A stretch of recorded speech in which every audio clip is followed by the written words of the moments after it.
A few years ago now, my wife and I welcomed our first child into the world.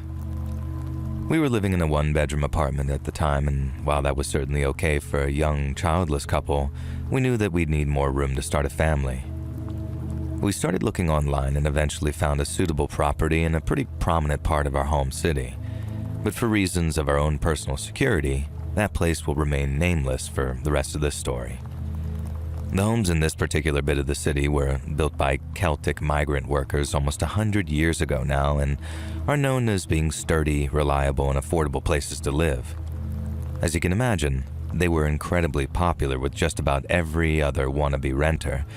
So when me and my wife saw one of the houses there was available, we jumped at the chance to book a viewing and put a deposit down.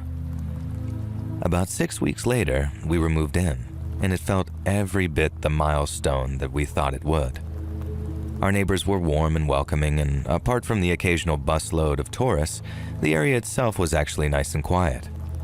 But then, the landlords proposed a rent hike. We were still very fresh when we got the news, so at first we had no idea how to really approach it. But then, right as we were approaching full-on panic, we got the news that a renters' union was undertaking a little investigation on our behalf. And we had to wait a few weeks to get the news, but when we did, we were over the moon. The landlords were backing down on the rent hike, and we were only going to be looking at a 3% annual raise instead of a whopping 12%. Neither me nor my wife had any inkling of what the renters' union had discovered, and we assumed they'd found some kind of bylaw that prevented the landlords from such a steep hike. But nothing could have prepared us for the truth. Nothing at all. The news about the rent hike was a stressful time for us, so I wasn't surprised when I started having these weird, recurring dreams. I just never expected them to be so vivid. The dreams would always start with me returning home from an errand, such as food shopping or a haircut, and I'd turn onto our street to find our house unlike I remembered it. All the other houses were the same regular red brick with copper brown trim, whereas ours was just jet black all over. The roof, the brick, the doors, even the windows appeared to have been painted the deepest shade of coal dust black I'd ever seen. I'd approach the house with the neighbors watching me from their windows and open doors, but as soon as I unlocked the front door and walked inside my home, the dream would end and I'd wake up. I told my wife about the dreams and the things that I saw in them, but she agreed it was probably the stress of the move playing on my mind. Now, I tried eating better, getting more exercise, and even stopped drinking alcohol altogether, but the dreams still wouldn't go away. They just visited me less frequently. They weren't exactly a hindrance at all. I could still go about my business as usual, but seeing as I'd never had any kind of reoccurring dreams before, it was definitely something that played on my mind a fair bit and made me wonder if I should just go and see my GP about it. Now, part of the reason that I reckoned that I could carry on as normal was because I work from home. I was head of a customer service department for a major electronics chain over here in the UK, so 90% of my job involved working from my home computer to take calls and resolve tickets. And this suited me down to the ground, as not only could I put in long hours with relative comfort, but it meant that I could look after our baby daughter while my wife was at work as a nurse. She also worked very long hours, you see, and very hard too, I might add, so it meant a lot to her that I could stay home with our daughter and make sure that she was well looked after. And so one day I'm working downstairs in the living room and my daughter is watching cartoons. I made myself a cup of iced coffee and then set it down on the coffee table in the middle of the room. But then the next thing I know, my daughter kicks her legs while bursting out laughing, and she boots one of the table legs and the coffee goes spilling all over the floor. It was a full cup, one of those big plastic coffee shop cups too, so almost a full pint of iced coffee was spilling all over the hardwood floor. I rushed to get some paper towels and the anti-stain spray, not wanting to lose any money by voiding our deposit. But then when I got back, I noticed something strange about the spillage. It was sort of forming a puddle. The puddle was a rough circle, forming in the center of the floor, and every time I'd take a wipe at it, the liquid would take the shape of that same rough circle again. I quickly realized there was a very subtle dip in the floorboards, one that must have been hidden with the rug that we'd moved when we decided to redecorate the room a little. And not wanting to end up getting charged for it, we reported the discovery to the landlords immediately. They sent someone over right away, just a general handyman I think it was, and after a quick inspection of the floor, they told us that we need some serious work done to prevent the floor from rotting away completely. Using one of those tiny tube cameras, the kind that you feed into small places, the inspectors were able to determine that a series of short wooden supports had rotted away underneath the floor. These had been attached to the home's foundations, but only in one section which appeared sunken, kind of like a well. And in short, we could get a hotel around the corner for about a week, and after maybe 3 or 4 days of work and a subsequent inspection, we'd be able to return our baby daughter to a safe, clean, stable home. But unfortunately, that's not quite exactly how things went down. We did as instructed and booked ourselves into a small hotel for a week, a very bare-bones place just a couple of miles away from our new house. Then, about 3 days into our week-long stay, we got a call from one of our neighbors saying the police were outside of our house. Not just any police either. They were in a forensics van wearing those all-white coveralls. I drove over as soon as the wife got home from the gym because obviously I needed to know what was happening in our new house. But when I got there, the police turned me away at the door. They'd take my phone number and they'd be in touch once they knew what the situation was. But for the time being, we were in the dark and I had to stay away. It took a week before the landlords called us to let us know that the work was completed. When they did, I demanded a personal inspection before we moved back in, and the woman who called agreed to share everything she knew when I met her at the house. When I arrived, a brand new matching floor had been installed, and everything looked just as I remembered it. I obviously didn't test the new floor by pouring a drink over it, but I was assured that the foundations had been renovated and that the issue was now resolved. It was then that I asked what caused the police to come round, because if it was serious enough to involve the law, it was serious enough that we needed to know about it too. And that's when the woman sat me down over a cup of tea and laid it all out for me. First thing, they were offering a rent freeze for 3 years if we promised not to talk about this until after we'd moved out. And since we'd been moved out of that house for a number of years now, I'm obviously free to talk about it now. The second thing was that the woman had sworn statements from not one, but 2 council-approved structural engineers, both of whom were happy to attest to our home's safety and security. So if we did choose to move back in, we could sleep soundly knowing that there were no structural issues. Those were all well and good, but what I wanted more than anything to know was to find out what was under our floor. And then after signing my half of a 36-month rental agreement, she spilled the beans quite spectacularly. Almost 100 years ago, when the streets and the houses were still brand new, a family had welcomed a child into the world. But this child was not one they had expected. I can't remember exactly what the poor child's condition was. I'm not even sure the authorities had it entirely sussed out either. But it was clear that whatever it was as debilitating as it was severe. She couldn't walk like other children, she couldn't talk like other children, and by every estimation, she didn't act like other children either. Then as a result, she never made it into double-digit ages. It's also clear that whatever happened to the poor girl, her parents couldn't find it in themselves to take her to the local cemetery. Maybe it was just too expensive to hire an undertaker or whatever, and maybe they had a hand in her death.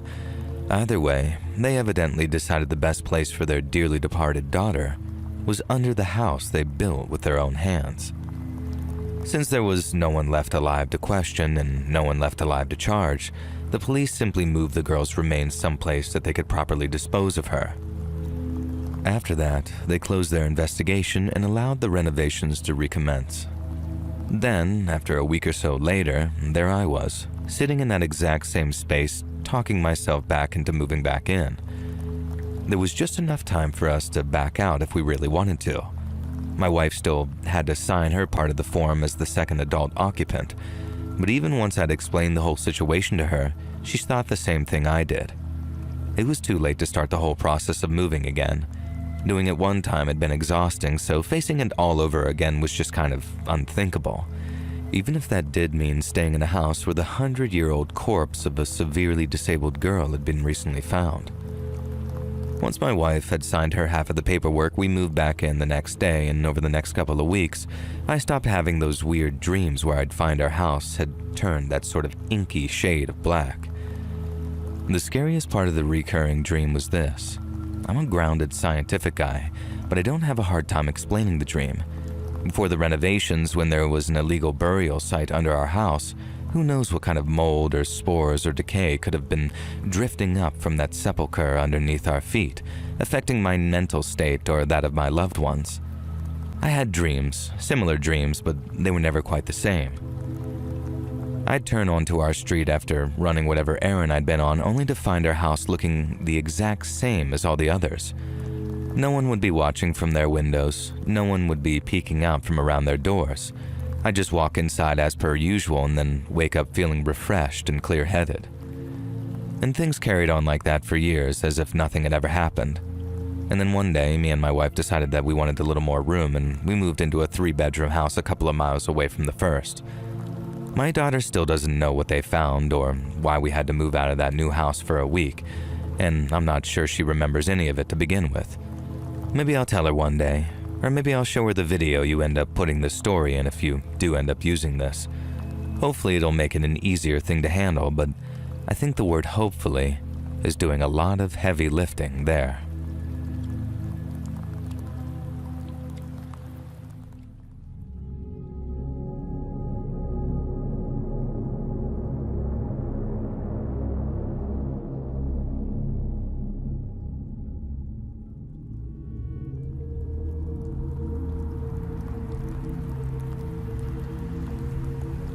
My name is Joseph, and I'm from Austria.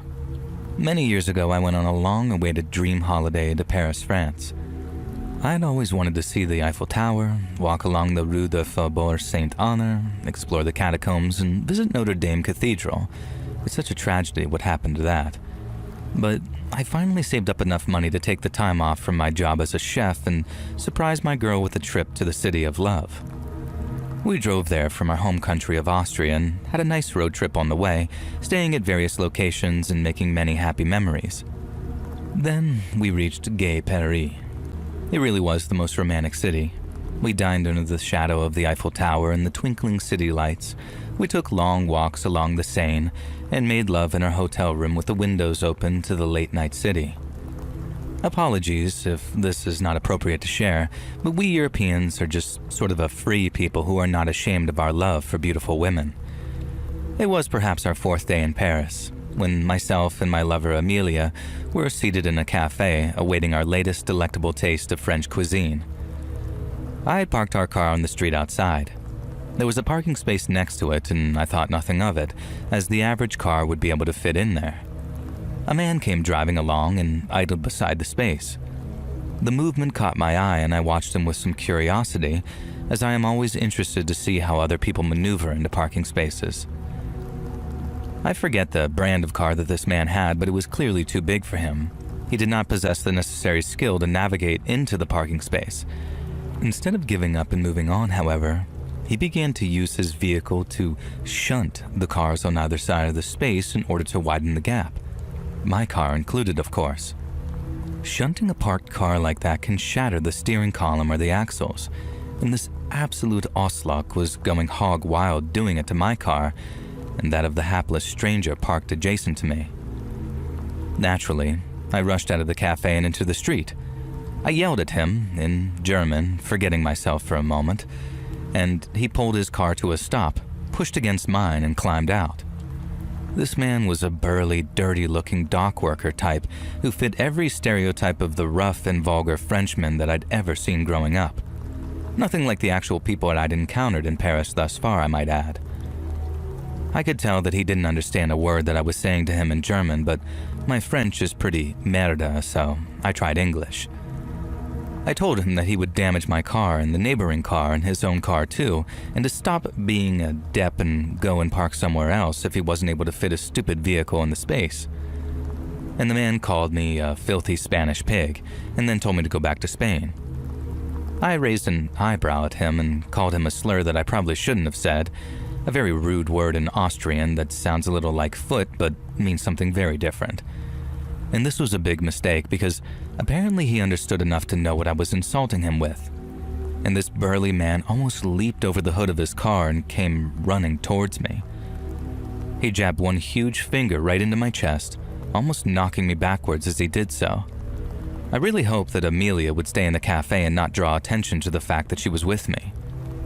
Now this road rage Frenchman began to yell at me, and spit was flying from his lips.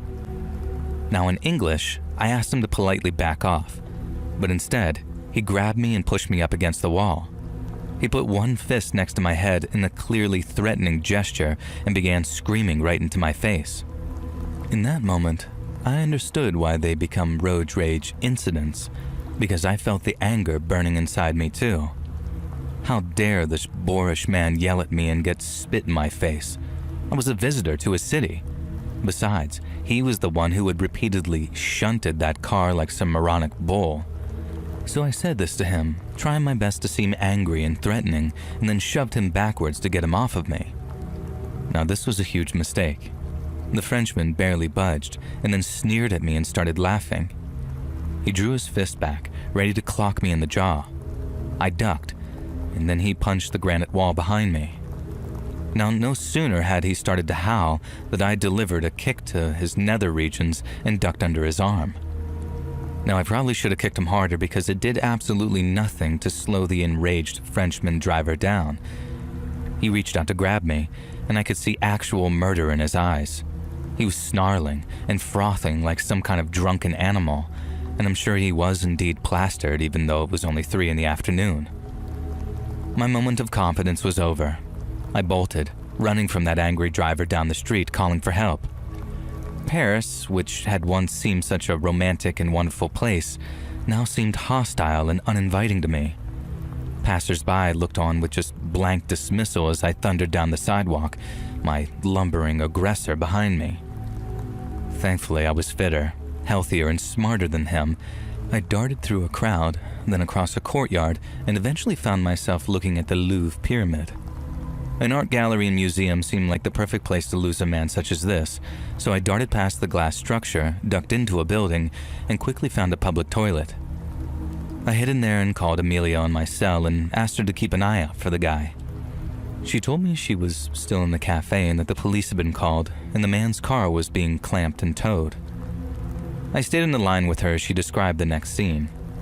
The angry driver returned to his car and saw officers milling around the vehicle. I suppose in his drunken stupor, he mistook one of the officers for me and began to grab him, and then got forcibly thrown to the ground and subdued with batons. Amelia described it to me as I cowered in the bathroom, and I have never been more grateful in my life to miss out on something. The man and his car were carted away, and I have no idea what became of him, and I really don't care to know. Thankfully, our car was undamaged and we enjoyed the rest of our trip to Paris. But I have never trusted French drivers to park their cars properly to this day.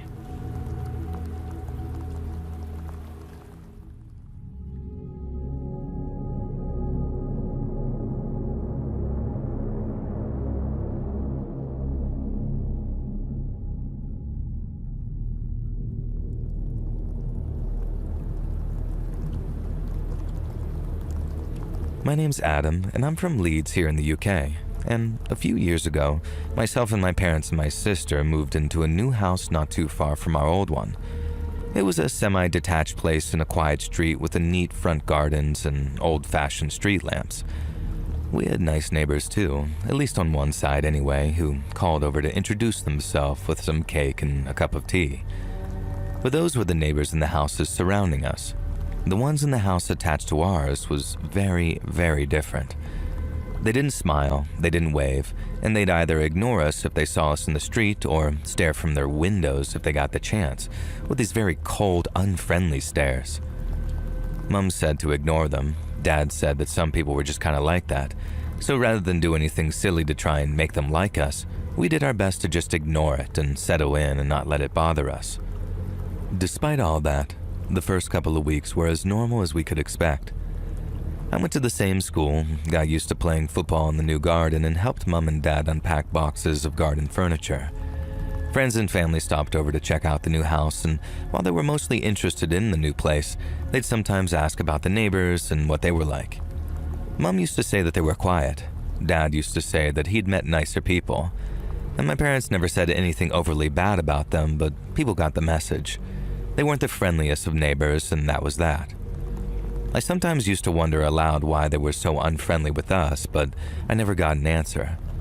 Mom said that we should just leave them alone, and hopefully they just carry on leaving us alone too.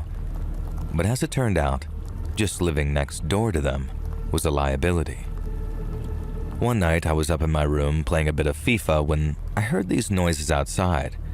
It sounded like car doors slamming, footsteps on the path outside, and low voices. It sounded extremely suspicious, so I got up and peeked out my window to see what was going on. In the driveway of the house next door, I saw shadows moving in the dark. I couldn't see faces, just sort of hooded shapes moving around. And then seconds later, the shapes piled into a car and sped off. I told myself it was nothing, that maybe the neighbors just had some late visitors, and then I went back to playing video games. But not before leaving my window open, something I look back on as a kind of like fate at this point. I say that because maybe only a minute or two later, I started smelling something burning, and then I heard the shouts outside. I ran to the window and saw flames all over the front door of our attached neighbor. Not just inside either, outside too, with these bright orange and yellow flames making their driveway glow as smoke climbed into the air. I grabbed my phone and called 999. Then, when Dad heard me asking for the fire brigade, he came running to see what was happening. He took one look at the flames and then shouted at us to get out of the house. All of us ran outside right away, grabbing only what was essential before standing on the pavement in our socks or bare feet.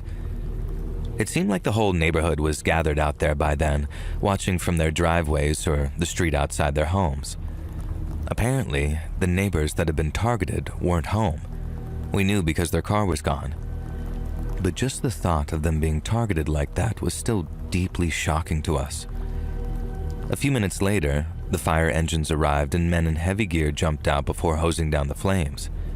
Everyone cheered when the firemen finally put out the fire, but the neighbor's house was still a mess. The firemen checked our house too to make sure that there was no danger or risk or anything.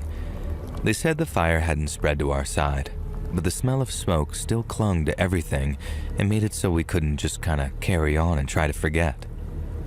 We went back inside, but I couldn't get to sleep for ages thanks to the adrenaline and that grim burn smell.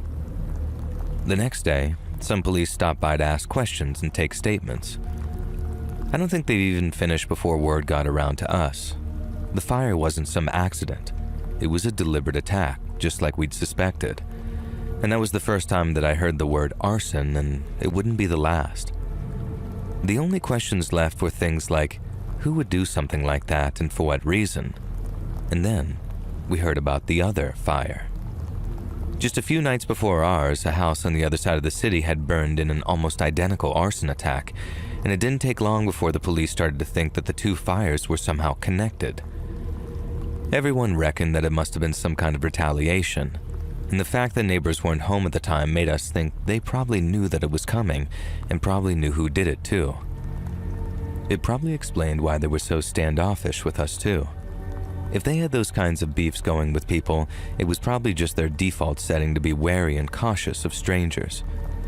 Maybe they knew they were putting ourselves at risk just by living next door to them and didn't want to get close because they knew that it'd further put us in harm's way. And the neighborhood was quiet for a while after that. As the one who saw the fire start, I couldn't help but feel jumpy at times.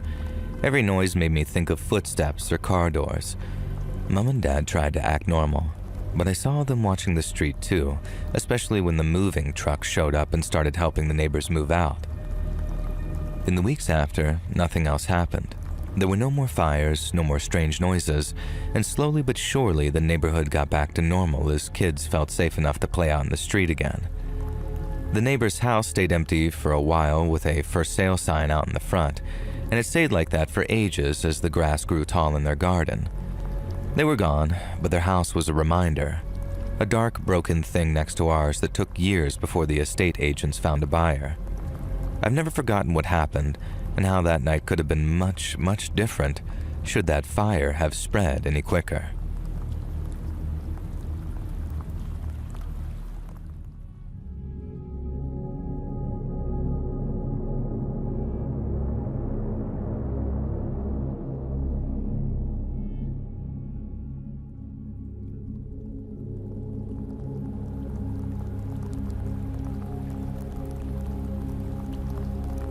A few years ago, I went on vacation from the States to Eastern Europe. Now, I don't want to say exactly which country I went to, because it was most definitely wonderful and I don't want to give it a bad name. I did a lot of traveling around the country, and while most of the places I visited were great, with awesome people and some pretty sick food, just an awesome time in general, there were a couple of joints that were absolutely seedy as hell. One of them was a town I'll just call Hellville. I stayed here for a week when I was backpacking, and I was meeting a female friend a week later and planned to spend a bunch of time with her. So for now, I was just kicking back and exploring this little town of Hellville that I found en route to our digs. I could tell that it was a sketchy place as soon as I hopped off the bus into town. It had a vibe kind of like Eli Roth's Hostel, and my dumb self found that pretty exciting.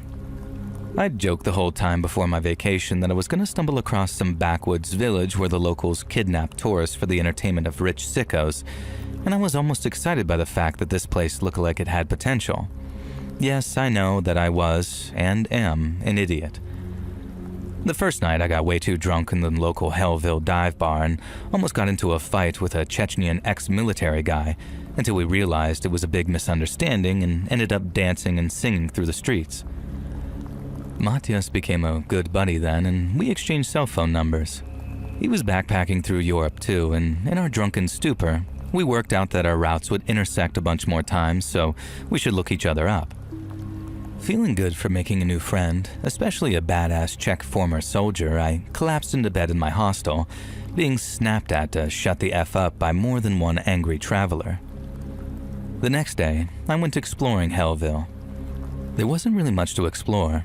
Just a few unhygienic-looking bars and cafes, a central square with an honest-to-God village well in it, which I was certain would give me cholera, and then a bunch of farmland.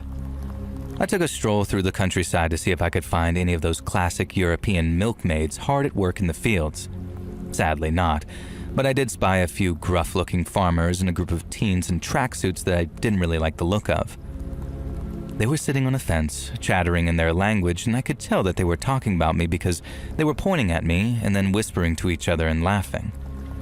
Despite being my arrogant self, I decided to make like a tree and split. I tried to look as casual as possible, but quickly broke into a jog. Now my heart sank as I heard footsteps and the sound of teenage voices behind me. A couple of them sprinted ahead to catch up with me and stood blocking my route back into town. There must have been 5 or 6 guys in total, 4 eventually facing me and then 2 big meatheads blocking off the return path. One of them pointed to my shoes and said something about trainers. I didn't understand for a moment, and then he muttered something about Nikes and then sneakers. I remembered Europeans referred to sneakers as trainers and then realized that he was saying that he liked my Nikes. I said back, yeah, that they were nice sneakers, but very cheap ones. Now, this was true. They were probably only $100, nothing to get excited about. This caused the teens to start laughing cruelly, and then the obvious ringleader pointed at my shoes again and referenced that damn Daniel meme from years ago. I politely laughed, and he began to shove me, saying something in his language that I didn't understand.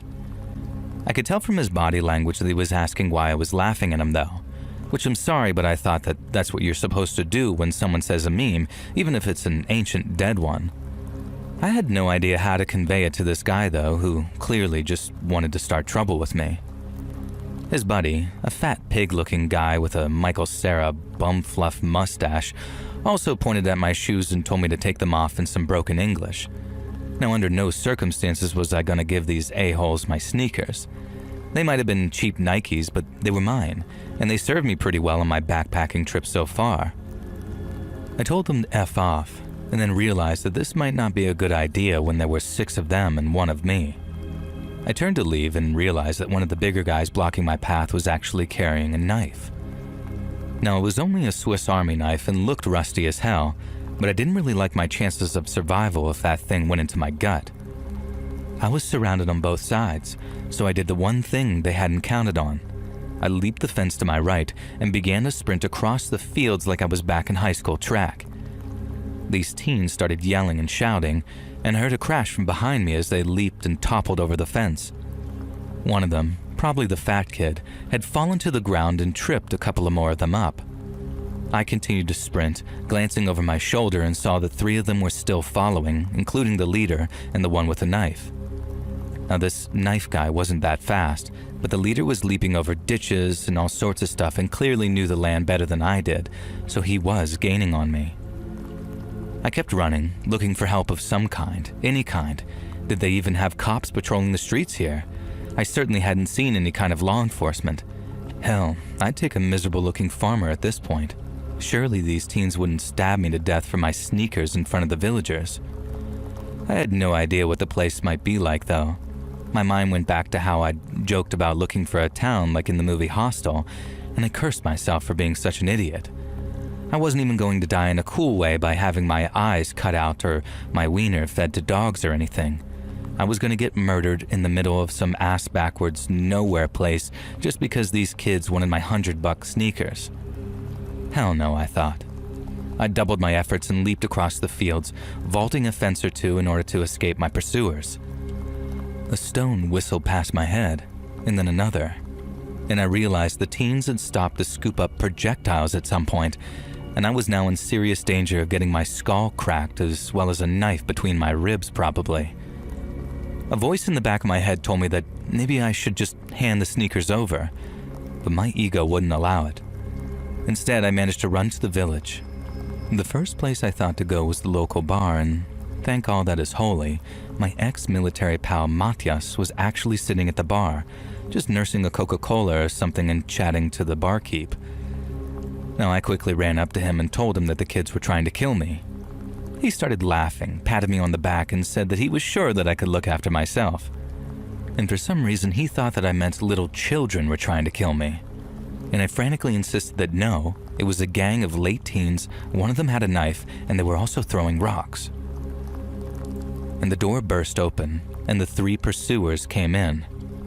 The bartender said something in her language that I could tell was probably derogatory, and the ringleader of these youths snapped something back. Matthias jumped to his feet, knocking a stool over, and stood towering over even the biggest of the 3 teens. In that moment, I saw F around and find out playing out in real time. Matthias reached around the back of his belt and produced a small bag, which I realized was some kind of military-looking club. He slapped it against his palm and stepped forward. The kids froze, unsure whether to size up to Matthias or run. In the end, the bartender made the decision for them. He stepped out from the back room, shotgun in hand, and pumped it and pointed it at them. The boys started frantically apologizing, and the barman yelled something that I later found out meant, "I'm going to tell your fathers and you'll be getting the beating of a lifetime." Matthias and the barman explained to me that American sneakers are a valuable commodity to the teenagers in that country, and I should probably wear older, crappier-looking shoes if I'm going to travel around there. And Matthias even promised to hook me up with a pair of his army boots, which later he did. Now, they were 3 sizes too big for me, but I wore them with pride and still own them to this day. That night, Matthias and the barman treated me to a few drinks, and Matthias regaled me with some tales from when he was in the military. And all I can say is that I'm glad he and I did not get into a fight the night before, and I'm almost happy for the teens that they backed down when they did. Man, Matthias can be scary at times, and I'm still in touch with him to this day via email sporadically. He travels Europe like some kind of Jack Reacher drifter, only without the wild adventures, but I like to think that if he needed to throw down, he would. Now, I moved on from Hellville the next day and went to visit my female friend early. I was not sad to be out of that village, and looking back, I cannot believe how dumb I was to fight for my life instead of just handing over those damn sneakers. But on the other hand, they were nice sneakers and I paid for them with my own money. No deranged European kids get to steal my shoes.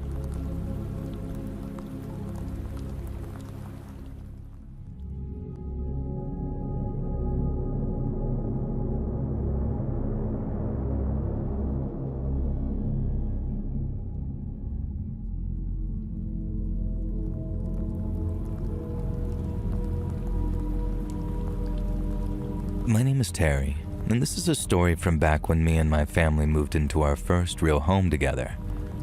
So back in 1994, my wife and I and our 2 kids moved into a big house down in a quiet Texas town.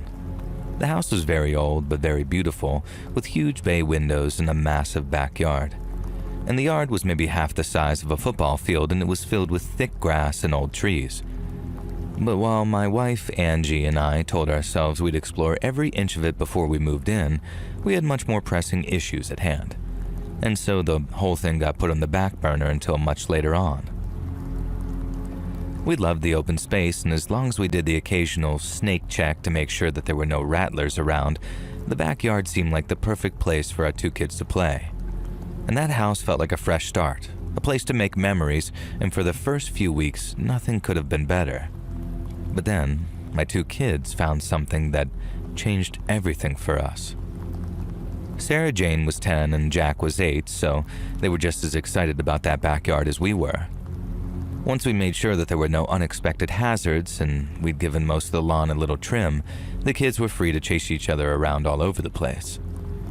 But then one afternoon, they came running inside looking very excited. Then, when their mom asked them what was going on, they explained how they thought that they had actually found buried treasure in the backyard. I followed them outside, curious and not worried at all, and they led me to a spot near the back of the yard where we'd had a gardener trim back the bushes. And there, half buried in the ground, was a heavy metal door. It looked old and rusted at the edges, with a thick lock holding it firmly shut. And I hadn't noticed it before. Angie and I must have missed it, and the landscaper must have thought that we knew about it already. Now the kids begged to open it, but I told them to stay back. Jack said that it was buried treasure, left there by a pirate, and I told him whatever it was probably not any kind of treasure. Pirates keep their treasure in bank accounts these days, not underground in chests. And the door looked heavy, but after clipping off the lock with a pair of bolt cutters, I managed to pull it open, which revealed a dark staircase which led down under the ground. And the air smelled damp, cold, and rotten, no place for any kid to be. So, after making them promise not to go down without my permission, I grabbed a flashlight from the house and shone it down into that hole. And the steps were concrete, and while they looked pretty worn, they appeared very sturdy for their age. I told the kids to wait where they were, and I assured them that I'd share anything I'd found, and then went down alone. Now, just seconds later, my flashlight was lighting up a small room at the bottom. But it wasn't just a room. It looked more like a bunker. It was small, just a single room with concrete walls and a low ceiling. A metal cot sat in one corner with a thin, stained mattress lying on it. And then there was a rusty sink bolted on the wall and a toilet attached to the same wall close by. The fixtures looked very old, just like everything else, but when I walked up to the sink and turned one of the faucet knobs, water came out. Water that was both clear and cold. I figured the place had been abandoned long ago, that maybe it was some Cold War relic that had thankfully never had to serve its purpose. But I was wrong. Someone must have been living down there, and pretty recently too. A single light bulb hung from the ceiling, flickering when I pulled its chain, and that's when I saw the scratches on the walls. Deep and uneven, like someone had clawed at them with nothing but their fingernails. Suddenly freaked out by what I'd seen, I climbed back out and closed the door behind me.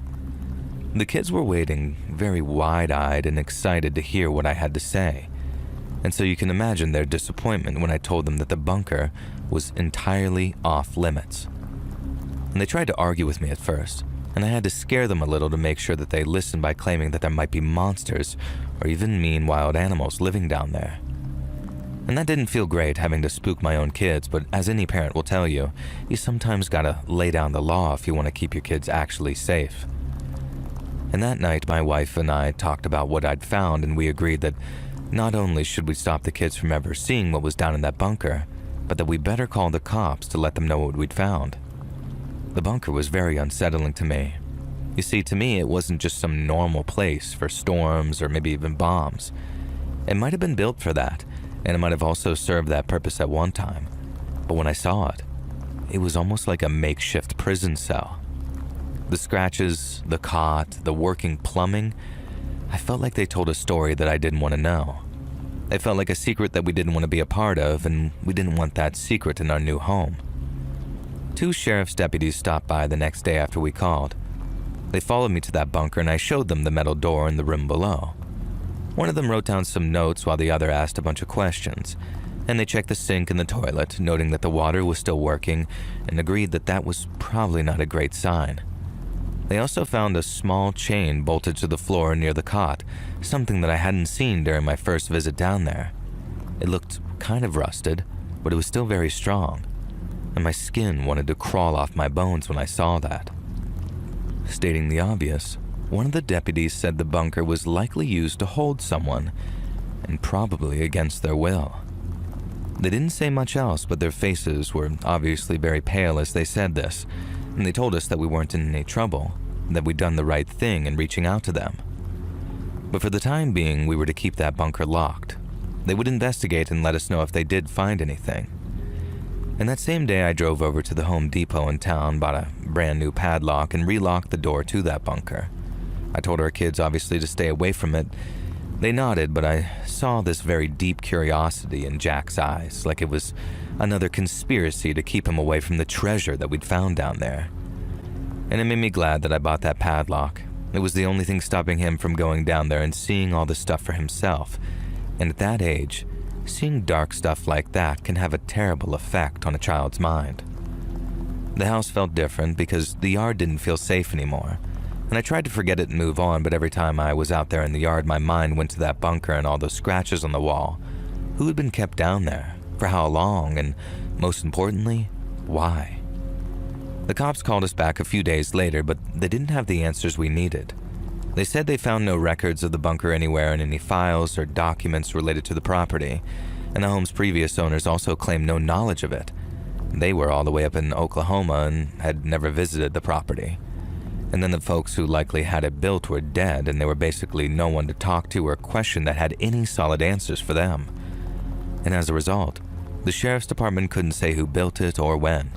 And they also found no evidence of a crime, so even if there were folks around to arrest, there was really nothing to charge them with. They told us to keep it locked for safety reasons, and that naturally, we had the right to concrete it over if we wanted to, maybe to grow a lawn over it, anything we wanted. And I remember thanking them for the time, but also thinking that it was all just kind of pointless. The bunker stayed sealed, like a very dark secret that we kept buried in our backyard. I checked the padlock every week, making sure that it was staying, and I didn't want anyone or anything getting in there, least of all one of our kids. And years had passed by, and the kids started to grow up, and the bunker stayed off limits, but I knew that they probably still thought about it, especially our son. Sometimes I saw him glance at the bushes that we grew in the backyard, right over where the door was hidden.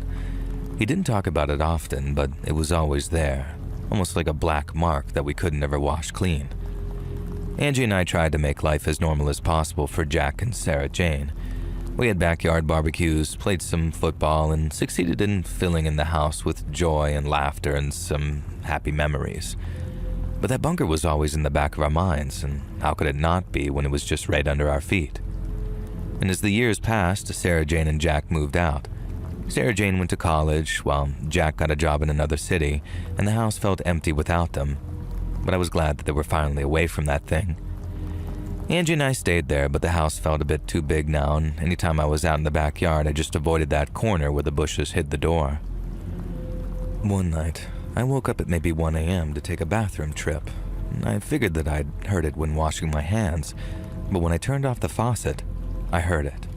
This low scraping sound, like metal on stone, and it was coming from the backyard. I quickly made my way downstairs, grabbed my pistol with the little flashlight attachment that I had bought specifically for home defense, and then went out in the backyard. It was cold and almost pitch black out there. But after walking across the lawn, I pushed through the bushes near the back and checked the lock on the bunker door. The padlock was still there, but the dirt around the door looked disturbed, like someone had been digging. I told myself it was probably just an animal, maybe a raccoon, but I couldn't convince myself, and a part of me thought that maybe it was Jack, but that seemed insane. Another part of me thought that it was whoever had owned the house before, maybe even the person who had been kept down there.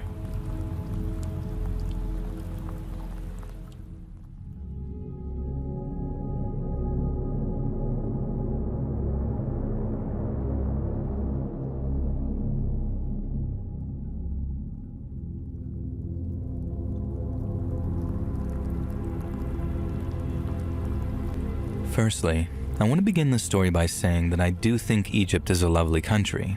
It's populated by many wonderful people, and I have friends that are both immigrants and natives. I have visited the country again since the incident I'm going to tell you about, and I enjoyed my time there. Unfortunately, though, there's no avoiding the fact that attitudes to women in Egypt can be unpleasant. Things are a bit more relaxed in the country in 2025, but when this occurred in 2011, it could be extremely risky for a woman to walk around by herself, especially uncovered. A lot of Egyptian women wear hijabs or niqabs, covering their hair or almost everything apart from their eyes. Of course, Western non-Muslim women visiting Egypt just dress how they normally would, but this can be dangerous and downright stupid if you're alone. And as such, when I first visited Cairo, it was strongly advised that young women cover up as much as possible, make sure that they're with a male chaperone, and stick to the touristy areas. I was most excited about seeing the pyramids and exploring the deserts, and I wasn't even particularly thrilled about spending a few nights in central Cairo before we began our proper tour. Our tour guides insisted that it was totally worth it though, and we needed to experience the city to experience Egypt. As I followed the tour group through the bazaars, taking in the sights, the sounds, and the smells, I was starting to get won over. My dad was engaged in animated discussion with one of the guides, and they become fast friends. Mom just seemed happy to look at the rugs and ornaments for sale, and all the other middle-aged tourists were cooing and awing over the sights. I was the only young woman in her early 20s, and there was a guy my age on the tour group too, but he'd opted out of this afternoon's city tour due to food poisoning, which was really because he was hungover from the night before. Nobody was really paying attention to me, nor did I to them, which is why I didn't notice at first when I lost sight of the tour group. At first I didn't panic. They couldn't have gone far. But when I turned down the next alleyway and found myself in a crowd of unfamiliar Egyptian faces, it did cause me to pause. A few of the older male store owners were looking at me a little strangely, their eyes traveling up and down my body, even though I was wearing jeans and a long-sleeved t-shirt, the best compromise I could make in this heat. I got pulled along by the throng of the crowd, and before I knew it, I'd been kind of forced into another side of the alley, ducking out of the flow of people just so I could get my bearings. A few young men stood in a doorway, and I knew immediately that they were trouble. They sort of strutted over towards me in the way that certain guys do, and the way they studied my body made the previous store owners look reserved. They looked at me with a barely disguised hunger, and I swear to God, one of them even licked his lips. They started talking to each other in Arabic, and I couldn't understand what most of them had said, but recognized the word for cattle or cow and girl. One of them said something that caused the others to hoot and clap his buddy on the shoulders. I quickly apologized for disturbing them, which was a mistake. I shouldn't have acknowledged them or made eye contact. Before I could step back out of the alley, one of them grabbed me by the wrist and pulled me deeper into the shadows. My blood immediately ran cold. I knew exactly what they wanted to do to me and what the things that they were saying meant. One of them pinned my arms behind my back, while another one started to lift my t-shirt, running his fingers over my stomach. I felt sick and knew that this was it. If I didn't do something now, then this was going to be an event that would define the rest of my life, whether I wanted it to or not. I drew on all my self-defense training and slammed my body back into the guy holding my hands. He hit the wall with a thud, letting go of my wrists. Using the momentum, I kicked forwards at the guy who had been touching me, slamming his head backwards against the first guy's nose as I did so. I heard a crunch and a scream, and quickly pulled free as two of the guys howled in pain. The third guy had been watching, but he was the one that started to chase. I had no idea where I was running to or how I could find safety. There was every chance that I'd just run into more angry young men who were looking to tear me apart. I can't even describe the chase because it was all some blur. All I know is that the man chasing me grabbed my hair and shirt at least a few times, including one where he tore a chunk of the hair out of my scalp, causing me to cry out in pain. It felt like I'd never escaped him. Everywhere I went, crowds were surging forward, and it was only later that I learned that I was on the outskirts of a goddamn armed riot. And I think that's what saved me. Eventually, I burst into a courtyard and saw my parents and the tour group. They all looked frantic and defensive, and I guess that's why our one tour guide who'd befriended my dad was holding a brick. He barely paused as I came sprinting into the courtyard, followed by a guy who was clearly chasing me. The tour guide pulled back his arm and let his brick fly straight and true. I heard it hit my pursuer's head with a loud, hollow clunk, and he just sort of dropped to the floor like a discarded sack of potatoes. The tour guide said it was better that we got out of here because something was clearly going down. So he and the other guide led us down some more side streets and away from what he explained was turning into a full-scale riot. I asked if we should tell the cops about the guys who tried to assault me, and he just sort of laughed. We made it back to the hotel, which was gated and had armed guards.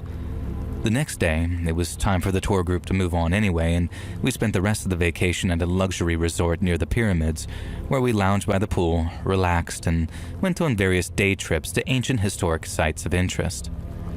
Now, I love Egypt, and like I say, I've been back there since, but this was the most terrifying experience I've ever had, and one that could have changed my life, all because some people see others as less than human.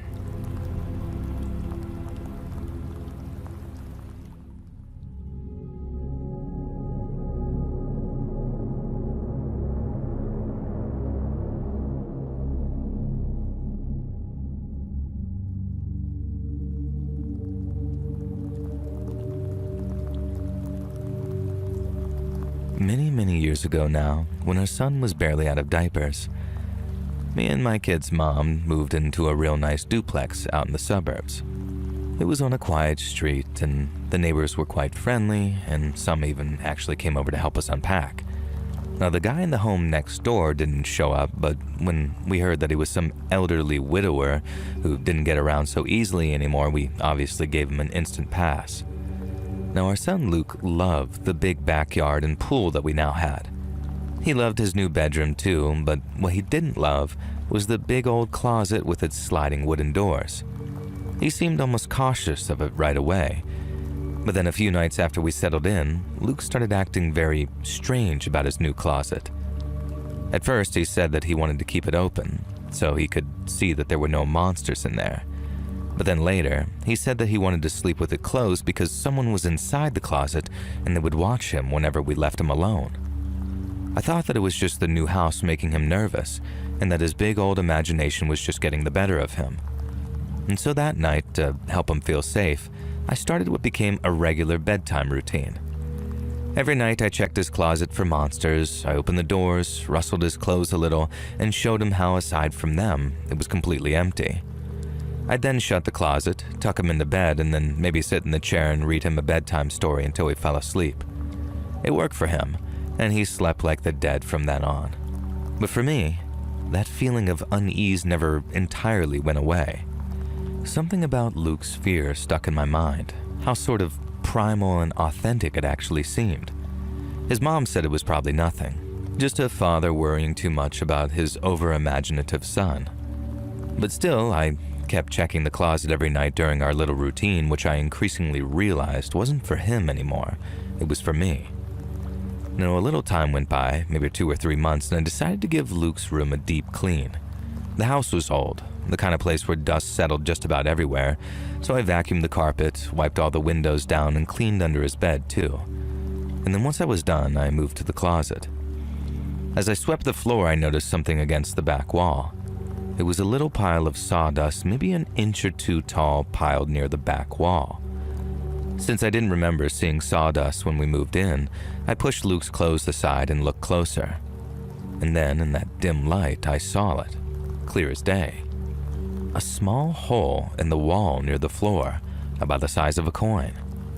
There wasn't any light coming through at the time, but it was there all right. I remember my heart rate going into overdrive as these dual feelings of disgust and anger rose up inside me. The hole looked like it went straight through, so I grabbed a flashlight and shined it inside. And that's how I figured out that there was some kind of cover on the other side, something to hide it when it wasn't in use. But I knew someone could see through it if they removed the cover. The wall was shared with the neighbor's house, that elderly widower who lived on the other side of that duplex. I thought about them moving away the paper or card or whatever it was and watching my boy as he slept. And my hands shook as I thought about that. My son hadn't been imagining things. Someone really had been watching him. And so I sat back, staring at that hole. My head was pounding as 1,000 different thoughts raced around in my mind all at once. We never saw that widower much. He was mostly just sort of shadows moving behind curtains. But the thought of him watching my son made me feel sick to my stomach. But not just sick, angry too. I wanted to scream, to run next door and demand answers before taking some well-deserved retribution. But I stopped myself. I knew how it would end. If I confronted him, I wouldn't stay calm and I'd end up in jail for sure. I could feel the anger building, the kind that didn't stop. I'd hurt someone, or worse, for Luke's sake. I couldn't let that happen. I decided that I didn't want that guy to know that I knew, if that made any sense. I wanted to try and actually catch him doing something, maybe on camera, so I had actual evidence of the crime. I went to the garage, found some wood filler and a putty knife, and then worked fast to fill it in and cover it over. I then checked the wall for other holes, and when I didn't find any, I moved Luke's clothes back and swept away the sawdust. The closet looked normal again, but I didn't feel any better. What kind of person drills a hole to watch a child, and how the hell was I going to catch him in the act? My hands clenched into angry fists every time I thought about it, and I only stopped feeling murderously angry after I spoke to Luke's mom about it. And that night, I checked his closet like I always did. My son didn't know about the hole, and there was no way in hell that I was about to tell him on an account of not wanting to scare him. So I tucked him in, turned off the light, and watched him fall asleep as usual. But unlike him, I couldn't relax. Even though the hole was gone, I kept imagining the widower's eyes on the other side of the wall. I imagined him kneeling down and moving away the cover and cursing as he realized someone had gotten wise to his plan. A part of me thought that I'd have him backing off for a while, but I also knew that if he did it once, he was probably going to do it again. I started checking the closet more, during the day too. I'd slid the doors open and stare at the wall, waiting for something to happen or to hear something moving on the other side, but I never saw or heard anything. And the stress of it started to affect my sleep. I started locking the windows and back door every night, and something I never did before. I told myself it was to keep my son safe, but the truth is, I was scared too. Luke's mom felt the same way. She was furious, but she also knew that it was better not to escalate, as any sort of confrontation might go very wrong and very fast. If this guy was willing to drill a hole in the wall to spy on our kid, what else was he willing to do? I never felt the same in that house afterwards, and I never felt the same about that supposedly sweet old widower either. I wanted to catch him doing something, anything to prove what I knew. I paid to have some security cameras installed, which were super expensive compared to those Ring doorbells you can buy these days, and I thought that it'd be worth the investment, but the guy next door never did anything on any cameras. His house stayed dark with his curtains always closed. I thought about calling the police purely just to warn them that I thought our neighbor was a creep. But not only had I removed what little evidence I had, I also wasn't sure how to phrase things to avoid sounding like some paranoid a-hole bullying his elderly neighbor. I felt like an idiot, and I still do actually, but I kept quiet. I started sleeping with a baseball bat next to my bed, and I told myself it was just for home defense, but deep down, I knew I was ready to use it for home offense. If I heard someone in Luke's room, if I even so much as heard someone creeping around outside, I wouldn't hesitate. I even got excited about the idea of catching the guy, excited about the idea of smashing his head in, and that scared me almost as much as the hole. And after a couple of minutes went by and still nothing had happened, I started to relax a little. There had been no new holes, no strange noises. Luke hadn't talked about being watched in a while, and the only disturbed sleeps we got were when we'd had an unrelated nightmare. The routine definitely helped a lot in that continual process of checking the closet before tucking him in, but I never stopped checking that wall. I'd run my hand over the spot where the hole was, making sure it was still sealed, but it always was. And then one day I saw a truck outside the widower's house. No goodbye, no explanation, and the house stayed empty, and it took a while, but we actually heard that he'd passed away. And as horrible as it is to say, I actually felt relief. The hole was gone, and so was the sicko who put it in there. But the fact that it even happened in the first place, that there's people out there who'd think to do something like that, that's something I'll never be able to come to terms with.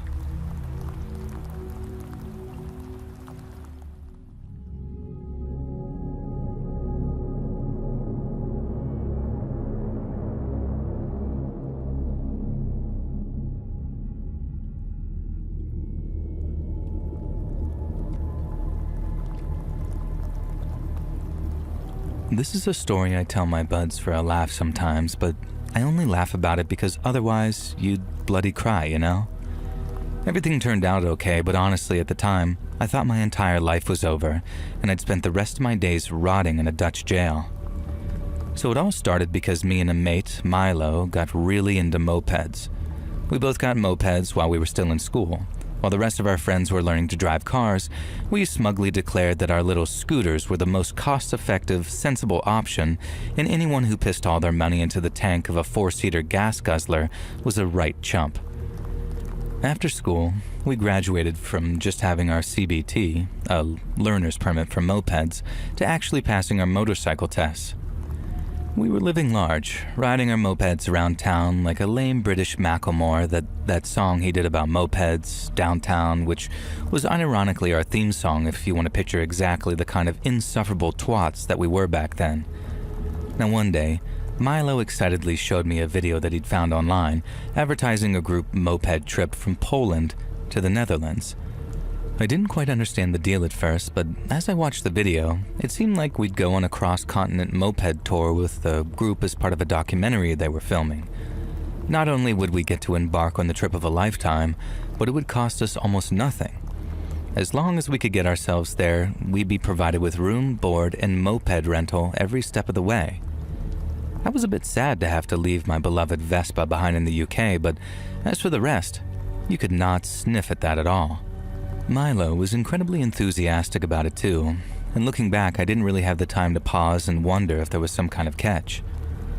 And by the time my girlfriend Jane suggested it seemed too good to be true, I was already fully on board and committed to the idea, so I didn't really want to find any excuses to back out of the trip. I didn't do my due diligence and look into Pete, the guy organizing the tour. Milo said that he had though, and everything was totally on level, so hey, why wouldn't I believe my childhood best friend?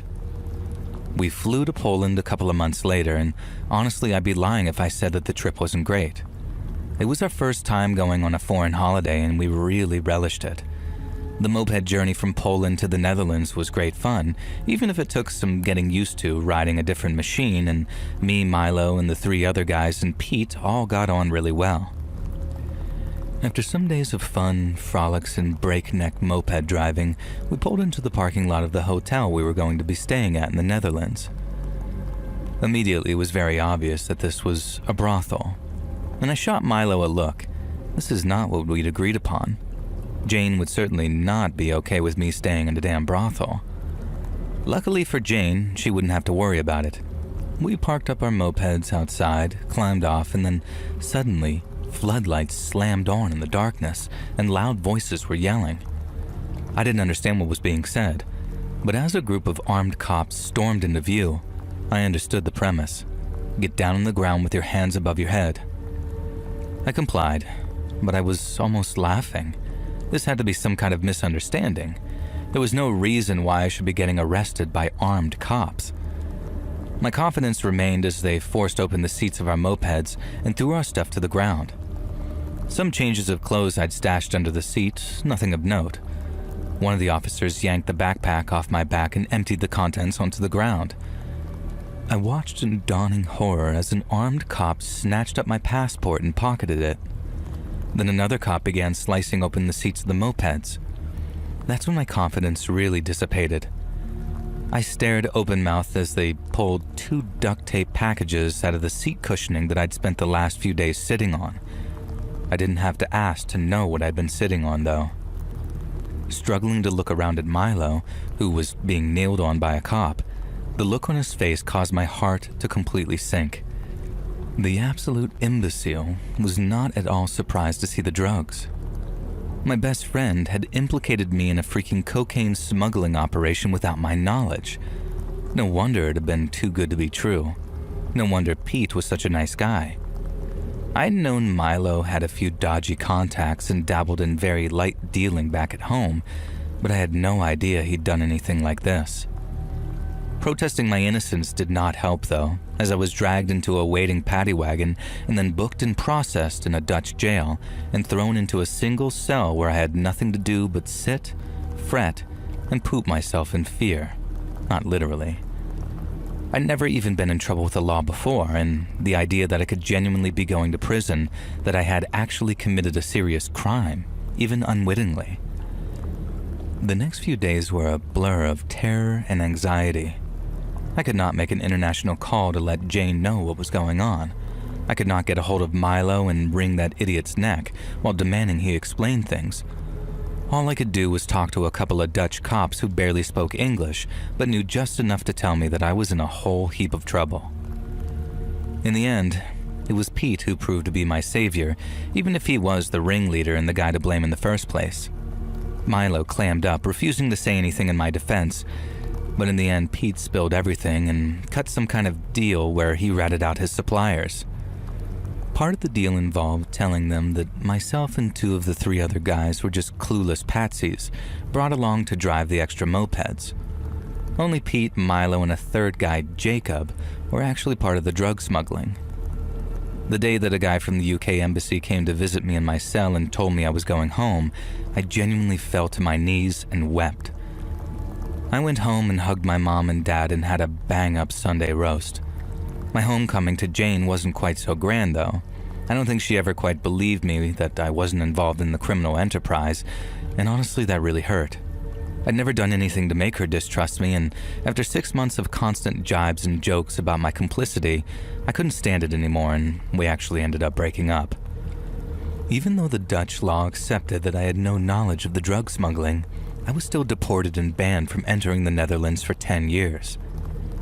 That time's just up about now, and not sure why I'd ever want to go back though, unless for some reason I wanted to visit Milo, who's still serving 2 more years on his sentence. I have no sympathy for that idiot. Even after Pete spilled the beans, Milo pleaded not guilty and got a much longer sentence because of it. It's like the American Wesley Snipes said, "Some mother lovers always trying to drive a moped up a hill."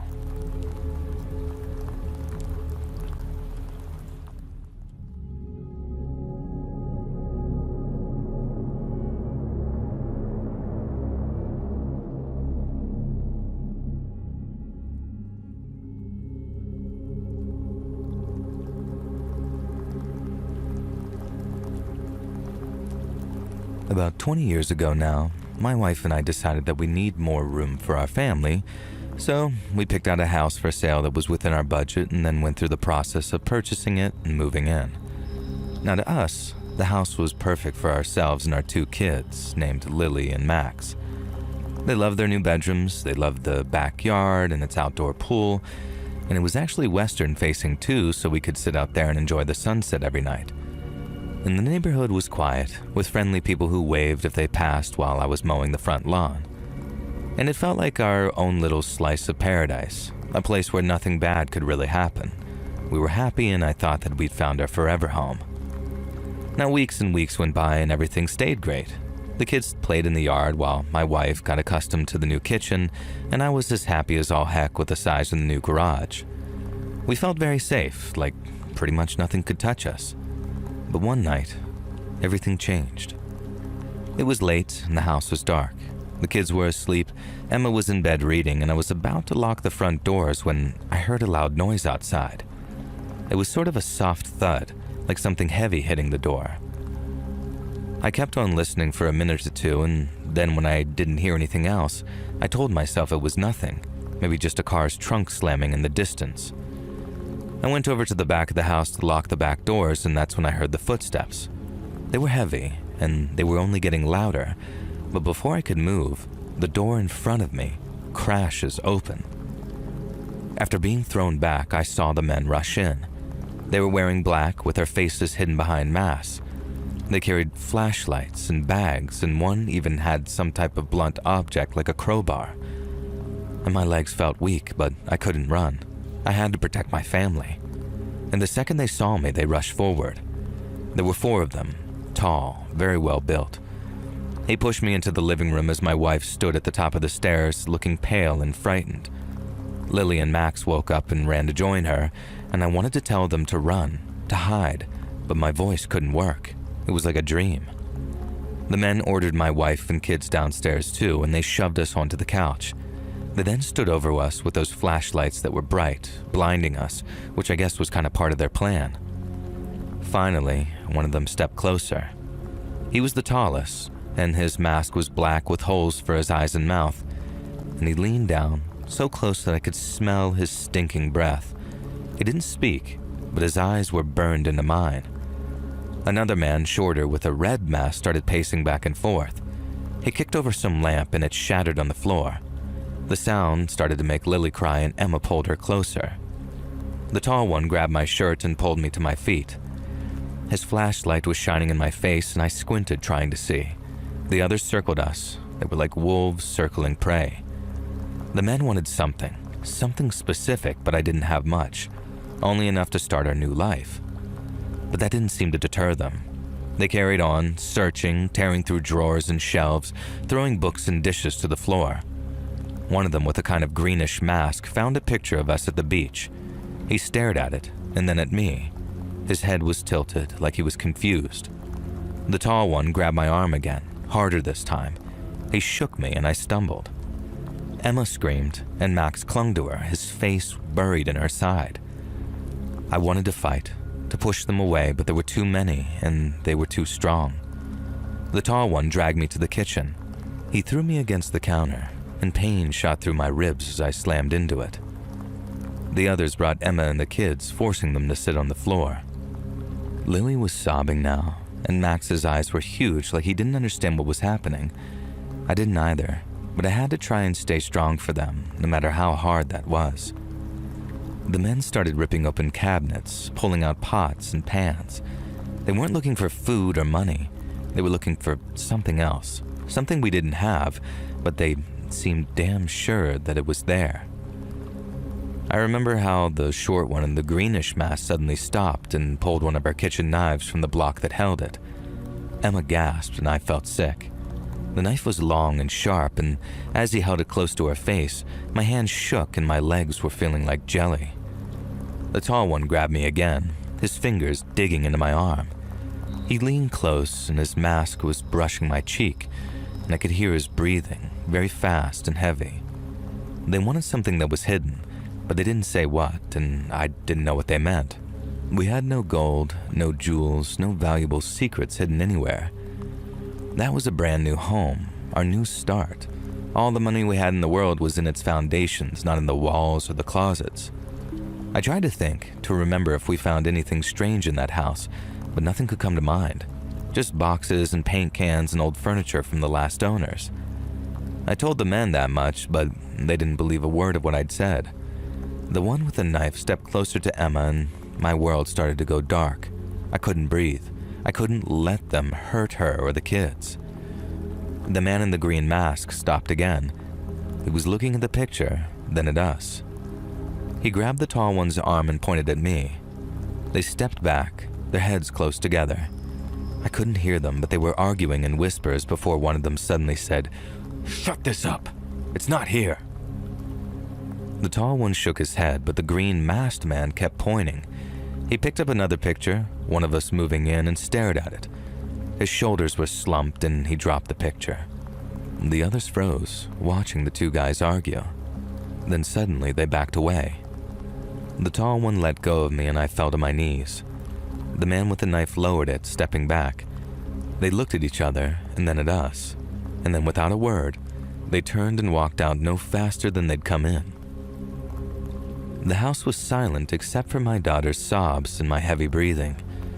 Emma crawled over to me and we held the kids tight. My hands were shaking as I checked them for cuts and bruises, and everyone was okay. We were just terrified. I called the police. They came pretty quickly. Their lights were flashing through the windows as we went out to meet them.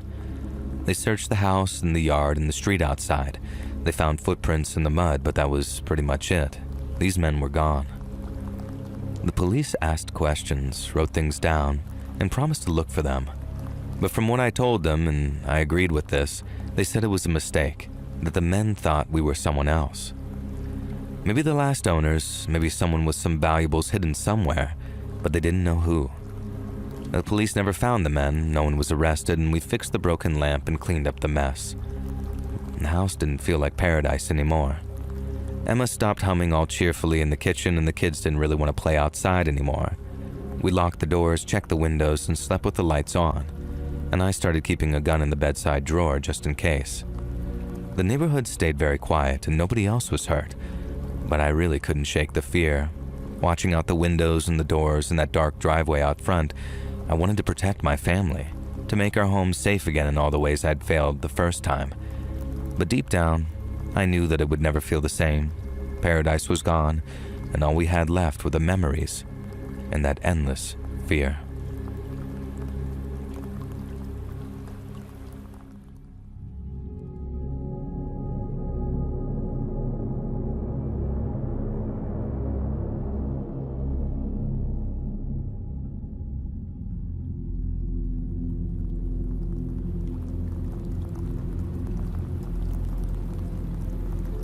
Me and my missus are writing to you today to tell you about an absolutely messed up trip to the United Kingdom that we took a few years ago.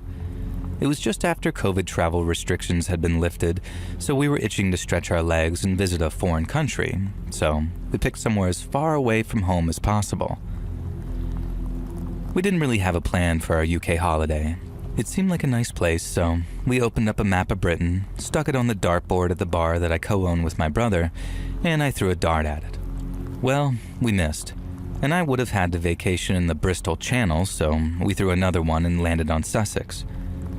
We didn't know anything about Sussex, and apparently it's not really a massive tourist destination, but we picked the funniest sounding place that also seemed a bit touristy, Bognor Regis. We figured if it was crap, it wouldn't be too hard to shoot up to London early, which we planned to do for the second half of the holiday regardless. Bognor Regis was actually great. We hit the town in July, dead in the middle of the Australian winter, and despite what we'd heard about the UK, the weather was bonzer. Me and the missus spent our days sunbathing on the beach, buying crap from the seafront stores and getting sunburnt. Then, at night, we hit the bars and the clubs and tried our best to paint the quiet seaside town red. We made a bunch of friends at Bognor Regis, other tourists from all over the world, like Detroit, Belgium, Turkey, Birmingham, all sorts. One fella that we met, he said his name was Rishi, like the then Prime Minister, which we all found really funny. Rishi was a wild party animal, and it was with Rishi that we got so drunk one night that we found ourselves lost in the middle of the countryside, unsure how to get back to Bognor Regis. Me and the missus were both absolutely wrecked, and we lost track of Rishi altogether. We were out in the middle of nowhere, with no idea how we'd even managed to get there. I have a vague memory of riding in a van with Rishi and some other guys drinking cheap beer, but now me and the missus were walking along a country road in the dark, singing God Save the Queen. Rest in peace, Liz. Eventually, we came across a 24-hour petrol station and a service station. There was a Costa Coffee, but it was closed, and a McDonald's staffed by a very bored-looking teenage boy. We bought some munchies and then wandered to the gas station to see if they had the number for a local taxi firm or some type of ride. The guy at the counter directed us to a notice board, which we struggled to read in our drunken state, but eventually found a business card from someone offering taxi services 24 hours a day. I called it up on my mobile, and a very polite young woman answered. I told her where we were at, described the service station, and she said that she knew exactly where to send a driver. She told us to look out for a silver Ford and that our driver would be named Mears. Half an hour later, a car pulled into the petrol station lot and a shifty-looking bloke gestured us over. I asked if he was Mears and he said, sure, why not? Now looking back, I can't be sure if we got into the right car. It's hard to get it clear in my head whether I'm just remembering things wrong or whether we really were this careless with getting into a car with a stranger. Either way, Mears, or whoever this crooked bogan was, did not have our best interests at heart. It wasn't immediately obvious. We had no bloody clue where we were, so we had no bloody clue that Mears was driving us in the total opposite direction to Bognor Regis. and by now my missus had passed out and was snoring against my shoulder. I tried to make conversation with Mears from the back seat, but he suddenly pretended that he couldn't speak English. Weird, I thought. He'd understood me perfectly earlier. Or maybe I'd been so drunk that I just sort of slurred nonsense at him and he just sort of gone along with it. When we pulled up to a stop, I knew we definitely weren't in Bognor Regis. We were in the courtyard of some broken down, filthy farmhouse that looked like it hadn't been lived in for years. Still, I saw a chicken run across the dirt in the darkness and at least one goat peering at me eerily from beyond a fence. Lovely, I thought. Mears got out of the car and yelled something into the darkness. A dog began to bark furiously and a male voice called back. I peered through the front windscreen from the back seat, squinting into the darkness, and saw two fellas join Mears. Mears had his window down so I could hear them, even though I don't think he knew that I could hear them. Fear gripped me as I realized what they were talking about. Mears was saying that we were rich American tourists. We're Australians, you wanker, I wanted to yell, and that nobody knew where we were, so they could just do us over and dump us in the acid vats out back. Bloody Nora, I thought. I didn't much fancy that either. And neither did one of the men because he vehemently disagreed with Mears, slapping him around on the back of the head even. And at first I thought this meant Mears had been kidding around. But no. The other man said that they just wanted to do me in, but the missus should be handed over to Osama and his boys, and they'd know what to do with her. I swear on my old dad's grave, when I heard Osama, I thought that they were just larrikins. But then Mears said something like, sure, maybe they'll hook us up with some of their fine, and then a derogatory term that implied that he was talking about very young women. Next, I saw the glint of steel as one of the men unsheathed some huge blade. Right, this could totally ruck off. Machetes, grooming gangs, a matey called Osama? Not bloody likely, not for me and the missus. And I didn't even think. Drunk as an absolute skunk, I clambered into the front of the Ford Escort. The Lord God above must have been looking out for me that night because Mears the moron had left his freaking keys in the ignition. For a second, I thought I was going to have a classic horror movie moment where the engine wouldn't take over and the car wouldn't start. But nah, luck was on my side. I gunned the engine and drove straight forward, even clipping Mears in the leg as he dived out of the way. Somehow, despite being a terrible driver even when sober, I managed to pull off a perfect U-turn and then send the car squealing, crashing out of the gate of the farmyard and onto the darkened country roads. I pushed that battered old Ford Escort to its absolute peak, breaking the speed limit for a good 20 minutes, hoping and praying that I'd encountered the law so they could pull me over and I could tell them everything. Eventually, I remembered the missus in the back. The lucky bird had slept through the entire thing and only now just started stirring, muttering and asking where we were and then telling me to slow down. Eventually, we found our way to a little village which had a 24-hour Tesco. Both our phones had run out of battery at some point in the night, so we went inside, and I told the poor old dear on the checkout that we'd almost been kidnapped by a grooming gang and could we possibly borrow the phone. I'd sobered up quite a bit by now, and I imagined I was still a total mess, and the missus was still rat-arsed. Now, long story short, the cops came, they searched some farmhouses in the area that could match the description I gave, but they didn't find anyone. And the car that we'd acquired had stolen plates and had been reported stolen a few years before. The cops impounded it, and for all I know, it's still in some impound lot today. The name Mears was apparently the name of a local taxi driver and had not been the guy whose car we'd gotten into. They were able to verify that the real Mears showed up at the petrol station shortly after we got into the wrong Ford. The cops did confirm one chilling fact, though. Osama was the first name of a suspect in a grooming gang case in the area. Unfortunately, our testimony didn't really help anything with that case, but I hope to God they got him. Me and the missus got off pretty lightly, all told. I still have friends who to this day insist that I got so drunk I imagined this whole thing, but I have copies of the police reports as a souvenir from our time in Bognor Regis to prove it. And I can only wish total ill will upon the men who intended to kill us, especially fake Mears. I hope it hurt when I hit you with your own car, and if you ever come to Australia, I'll happily feed you to a kangaroo, you tosser.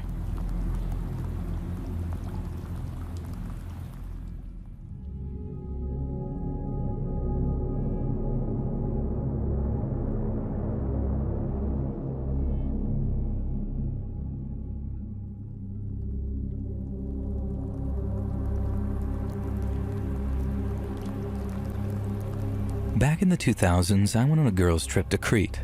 For the most part, it was absolutely awesome, especially for a history nerd like me. I loved exploring all the ruins, taking in the local history, and hanging out on the beach. And unlike at home, it was totally fine to sunbathe topless, so my pale ass didn't have to end up with an awful tan line like I usually did on vacation. In theory, anyway. Of course, I was actually way too shy to do that, but it was nice to know that I could have if I wanted to. I mention this because it's irrelevant that I'm kind of a wallflower. I don't really like being the center of attention or doing any wild things. I'm not a party girl, never have been. At the time of this vacation, I was just out of college and I'd still never even been drunk. I drank a glass of wine or two with dinner, but that was the extent of it. I was much more at home among the ancient stones of Greece than I was in the clubs, even if that was the main purpose of this holiday. I was the sensible one of the group, the designated driver, the sober Sally, and I was okay with this. I'd still go out on the town with the other girls, but I'd be the one to head back to the hotel by 10 p.m. and then awake to see the sunrise. All this to say, when I went to some Cretan ruins with one of my friends, Nora, and we met a couple of local brothers who offered us something to drink, I made them swear on Zeus that it wasn't alcoholic. For one thing, it was early afternoon. For another, I wanted to keep a clear head on because I was planning on exploring some subterranean tunnels in the ruins, and they weren't entirely safe. We'd met the boys in the town the night before, and they had construction permits for the area which wasn't entirely open to the public. They assured me that the bitter purple drink was a local recipe, a natural energy drink made from dandelions and other plants. At any other time, I would not accept strange drinks from strange men, but we were also accompanied by the brothers' grandparents and a sweet and lovely old couple who also assured me that the drink was not alcoholic and would simply give me the energy and drive to explore the ruins. Obviously, it's clear from the setup that there was something wrong with the drink, but to this day I'm certain that the family didn't intend there to be anything wrong with it. They just didn't consider the fact that their beloved family recipe might require a bit of acclimatization for an American tourist who isn't used to drinking something that contains datura. For those who don't know, datura is a somewhat poisonous plant that can be used as a recreational hallucinogen. Later, the family told me that they only used a pinch of datura in their drink to give it a kick, but I barely even drank wine, let alone hallucinogens or poison. On top of that, I was unknowingly suffering from mild sunstroke. I'd spent all morning in the sun at the ruins, and I'd mostly only been drinking this bitter dandelion and datura juice, so I was sunstruck and absolutely dehydrated.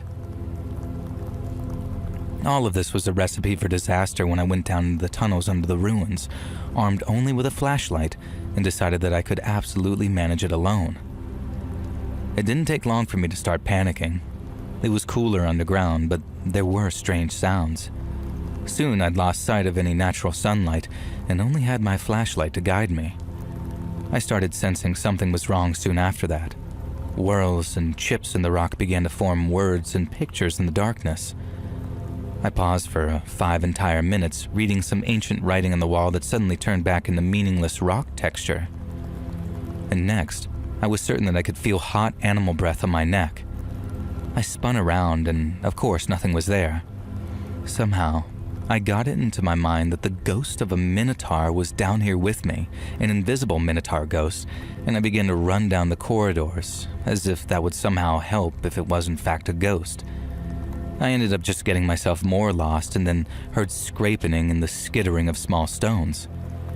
I shone my flashlight down the corridor and a small minotaur with a hairy face was standing there. At least, that's what I saw him as in my sunstroke-addled datura-brained state. The minotaur began to advance towards me, snorting and growling at me. A voice in the back of my mind was telling me that I was hallucinating. I couldn't possibly actually be seeing a minotaur. It was an invisible ghost minotaur after all. So I stood my ground and shone my flashlight at the creature and waited for it to pass through me and disappear. Instead, the minotaur reached out and grabbed me.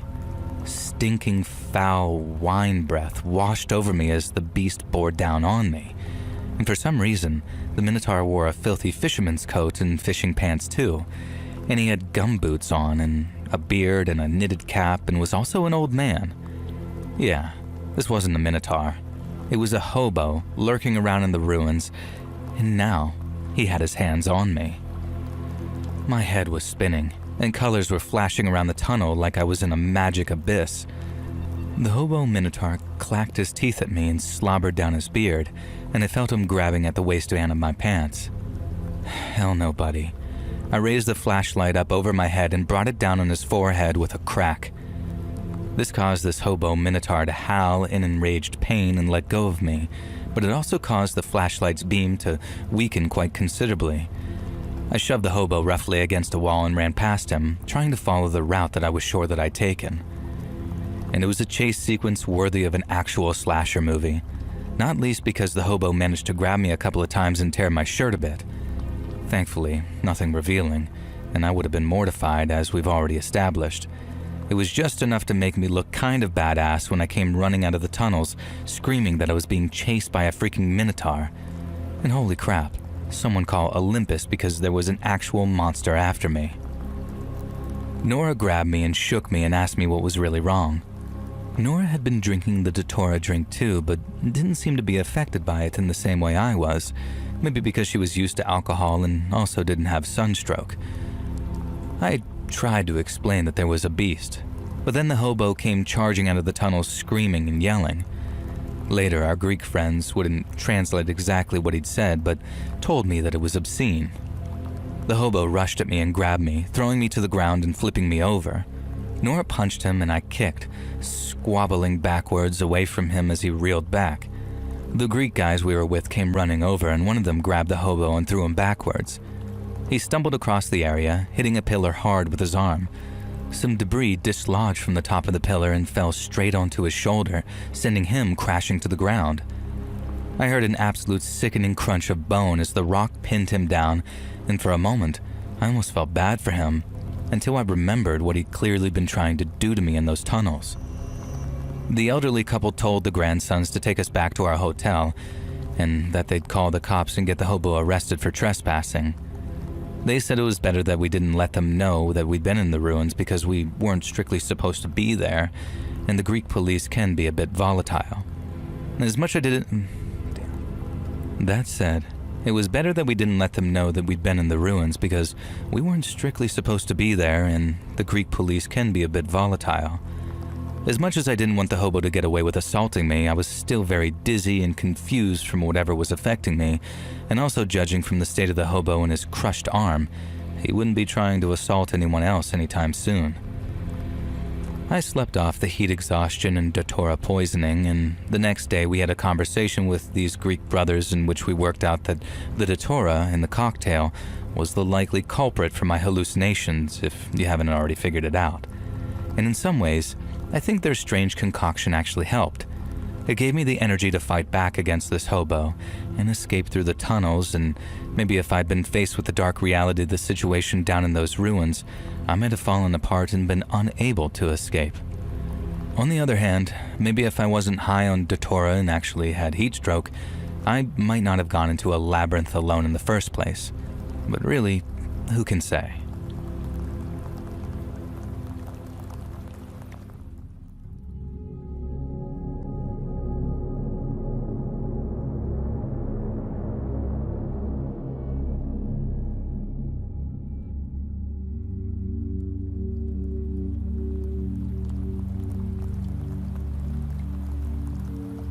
I've got a story about Canada that I want to share with you. My family and I are from Kentucky. There's me, my wife Ellie, my 20-year-old daughter, my 15-year-old son, and my 9-year-old daughter. We go on vacation to Europe most years, but last year we decided that it was finally time to get really exotic and head to Canada.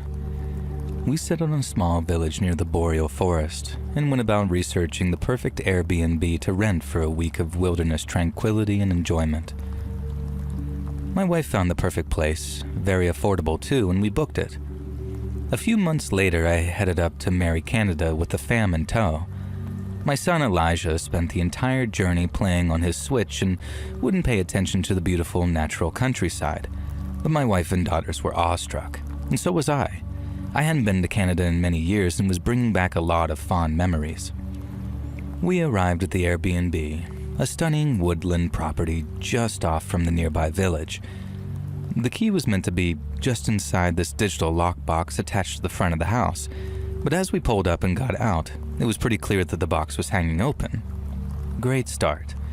I tried the front door and it was locked, of course. Well, no problem. Thankfully, there was cell reception at the property, so I called up the number that we had for the owners, but no answer. Great again. Seconds later, we heard footsteps crunching under the driveway. An elderly couple waved to us and asked if we'd been calling them. They introduced themselves as the owners of the property and apologized if they were running late. They had the key with them and they could let us right on in. They were an odd-looking pair, I guess. The husband introduced himself as an ex-cop in his 70s, and he reminded me of one of the sort of Weeble toys from when I was a kid. Weeble wobbles, but won't fall down, you know the ones? He was completely hairless, like shiny bald and free of eyebrows, but he had a huge bushy beard that I kept staring at because I was certain it was a wig. Is that what you call a fake beard? To this day I don't even know, and the icing on the cake was his name. He said his name was Gerald Garibaldi, and I began to laugh when he said this, but my wife kinda elbowed me and Gerald Garibaldi looked slightly excited as if he had no idea what the joke was. And the wife introduced herself as Maureen Garibaldi, and the hair on her face wasn't a wig. It was unfortunate, but Maureen Garibaldi had a few thick whiskers sprouting from her chin and a very prominent female mustache that looked like it hadn't been waxed since pretty much ever. Not that she had any obligation to actually wax, of course, but needless to say that they were a very odd-looking couple. My eldest, Cindy, and Elliot were elbowing each other, sort of whispering and laughing, and it was all I could do to keep a straight face when my youngest, Amy, kept asking what was so funny. Maureen was in her 60s and wore a flowery summer dress that was kind of obscenely short. She had long white socks on and those black shiny shoes that honest-to-God schoolgirls wear, and I'm ashamed to say that the pair of them kind of unsettled me. Gerald and Maureen Garibaldi led us into the house and then very kindly gave us a tour that somehow managed to last nearly 2 hours. Then, they very kindly helped us bring our luggage in from the car, and then kindly helped us unpack the kitchen things and food and other essentials, and then kindly sat there like eager puppies, clearly waiting for us to invite them to stay for dinner. It was the first night of our freaking vacation, though, and I really didn't want those weirdos encroaching on our family time, but hey, what could I do? They were very kind. And that phrase became a running joke because the Garibaldis continuously told us that we were very kind for this and that thing. Over dinner, Gerald Garibaldi talked and talked and talked, and the rest of us could just do nothing but listen. And the crazy thing is, I couldn't really tell you what he talked about. He just rambled about nothing and everything. Politics, movies, music, Donald Trump, Angela Merkel, cancel culture, the youth of today, animated violence, and those damn video games. All sorts of stuff. But I could not tell you a single thing he actually said or a single opinion he actually had. It was like the man was talking total gibberish, just saying snippets of things that made some sense or could pertain to something, but just didn't really fit together in any cohesive manner. And at one point he was talking about how Trump was the worst thing to happen to the country in years, but then 5 seconds later he was calling him the greatest damn president the country's ever seen. He kept bringing up Angela Merkel too, saying what an ugly troll she was, and Ellie and I fought to keep a straight face because I swear up and down Maureen Garibaldi could have been Angela Merkel's long-lost twin, separated at birth. Now imagine Angela Merkel dressed like a Lolita, I was told, and deepest apologies for the image, but that was Maureen Garibaldi, and don't ask me how I know any of that stuff. They were honestly like something from that weird show on TLC. I genuinely wanted to look around for hidden cameras. I was waiting for the other shoe to drop. Surely we were being pranked. Unfortunately, things didn't stay comical for very long. After dinner, the Garibaldis made themselves comfortable in the living room and turned the TV on. I took Ellie into the other room and asked her what the hell we were going to do. Amy was almost crying because she wanted to play board games, and Elliot and Cindy had already left to explore the outskirts of the forest before the sun had fully set. In the end, I had to very politely ask the Garibaldis if they would mind leaving for the night and letting us settle in. I expected them to display that Canadian embarrassment and a sort of aw shucks energy, but instead, Gerald Garibaldi decided to square up to me. He pushed me in the chest and accused me of being an ungrateful guest. They had allowed us into their abode after all, and how dare we simply ask them to leave? What right did I have to try and throw a man out of his own home, especially after dinner? It started to dawn on me that these freaks did not realize how Airbnb was supposed to work. I mean, surely they realized that they were meant to leave the house while we stayed in it. And I gently tried to ask this, and they acted furious. Again, I almost thought that we were being pranked. Maybe this was one of those dumb YouTube things. But then Maureen began outright howling and crying and accusing us of being home invaders. I could not believe what I was hearing. When she threw some pretty vile slurs at Ellie, that's when I knew that this was definitely not a joke. I drew the line there. This had been funny for an evening, but it was beginning to ruin our much-needed vacation. And moreover, they were upsetting Amy, and nobody speaks to my wife like that. I have no idea, but demand that this couple leave their own property or I'd call the police. I wasn't even sure if this could fly legally, but what choice did I have? I could put a complaint in the Airbnb the next day, and if we had to find a nice hotel in the town over, then that would suck, but so be it. Surprisingly, the Garibaldis seemed terrified at the idea of me calling the cops. They heaved their considerable bulks off the couch and stormed out. Now I watched them leave, stamping their way around the outside of the house and into the forest. Now minutes later, Elliot came back in. I filled him in on what he'd missed and told him that the Garibaldis were unhinged and not to let them in if they came back. Elliot agreed and then asked where Cindy was. My heart sank. I thought she'd been with him. Elliot said she had been, but that she'd headed back to the house ahead of him because she needed to use the bathroom. Ellie was upstairs putting Amy to bed, so Elliot and I rushed outside to try and find Cindy. She was in a clearing with the Garibaldis. As I approached, I saw that Maureen was holding a damn shovel. As I got closer, I could hear what Gerald was saying.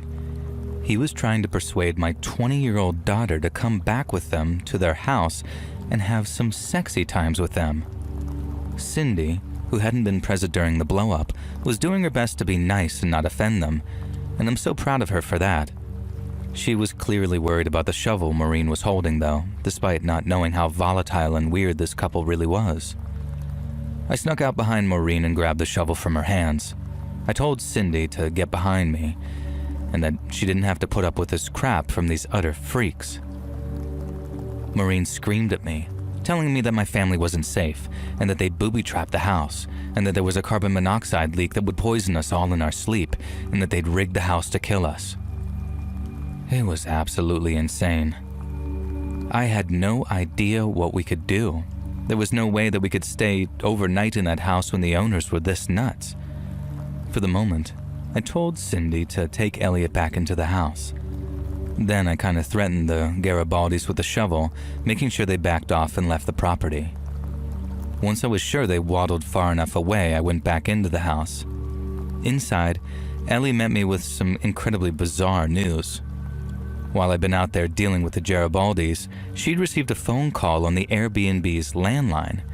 It was the owners, asking if we'd arrived okay and calling to wish us a pleasant stay. Of course, Ellie had told them that we'd spent an evening with the supposed owners, and my wife described the couple who'd intruded on our Canadian vacation. The actual owners, the McAvoys, told us to keep the door locked and that they'd be over with law enforcement shortly. Now, sure enough, 10 minutes later, a station wagon and a police cruiser pulled into the driveway, and that's how we met the real and very lovely owners of that Airbnb. There's a simple, if crazy, explanation for what had happened. The Garibaldis, which was not their real name, of course, were the neighbors of the McAvoys who'd been enraged on a land boundary dispute with them for years. They'd always been quietly resentful of the McAvoys, and always been an annoying but minor thorn in their side. When the McAvoys bought a second property on the other side of the Garibaldis' land, it all became too much for them, and they decided to try and sabotage the McAvoys' attempts at earning income through Airbnb by masquerading as the owners, the lunatic Garibaldis, to scare away any guests. Turns out, we were the first guests, and the Garibaldis' bizarre, grudge-driven plan almost worked. The utter weirdos had even managed to spy on the McAvoys to see the keypad code for the electronic lock and help themselves to the key. Unfortunately, that was the only real crime they'd committed, and even then it was their word against the McAvoys that they hadn't actually been told the key code. However, the Garibaldis, whose real names I won't use just in case, were known as menaces and troublemakers to local law enforcement, who were only too happy to put the scares on them enough that we had a mostly peaceful stay for the rest of our vacation.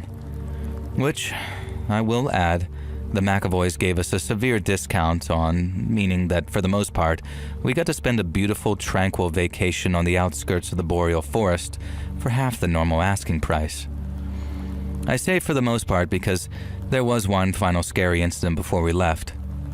On the day we were packing up to head out, after having had a great time, I was downstairs with Cindy packing up the kitchen.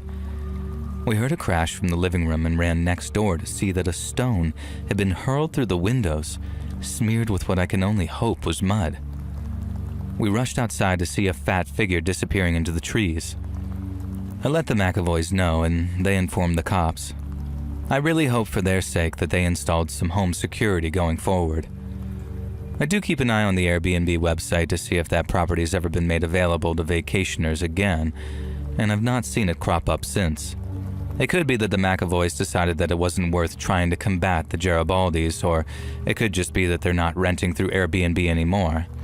Either way, I wish the McAvoys all the best. As for the bizarre, creepy couple, if you've ever come near my family again, I'll show you us US folk aren't quite as forgiving as our Canadian cousins.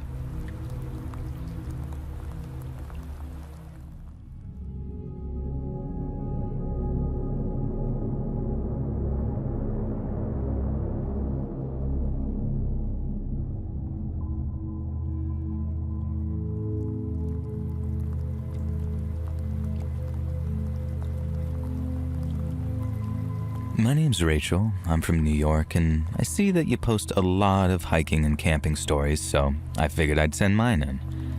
I used to do a lot of solo hiking in my early 20s, something I picked up in college and then carried with me into the real world. It was my #1 stress reliever and my chosen method of exercise, but that all changed after a trip to the Catskills, one that ended up being the last solo hiking trip I ever went on. I went to college in Pennsylvania, so while I'd visited a lot of the trails and parks over there, my native New York remained mostly unexplored. That meant my trip to the Catskills in November of 2017, specifically to a place called Blackthorn Ridge, was my first. I enjoyed the exercise aspect of hiking, but sometimes it was the solitude I craved the most, and I'd sometimes shy away from the more pedestrian trails in order to see the less traveled areas of the places I visited. So you can imagine my surprise when, while working through a patch of pine trees, I saw a small leather-bound object sitting at the base of a tree. Being the naturally curious soul that I am, I walked over and picked it up. And while it had obviously been there for a long time, I found that it was in relatively good condition. It was a small leather-bound notebook, and then when I opened it up, I saw it was actually somebody's journal. It felt a little rude and obviously intrusive at first, just kind of reading someone's journal like that. But since the notes seemed to focus on the details of the writer's hike, I figured it wouldn't hurt if I just sort of thumbed through it a little, especially if it meant being able to return their journal to them once I got back home. The first entries I read were pretty ordinary, and mostly talked about being on a winding path through a place called Blackthorn Ridge, which coincidentally was pretty much exactly where I was standing.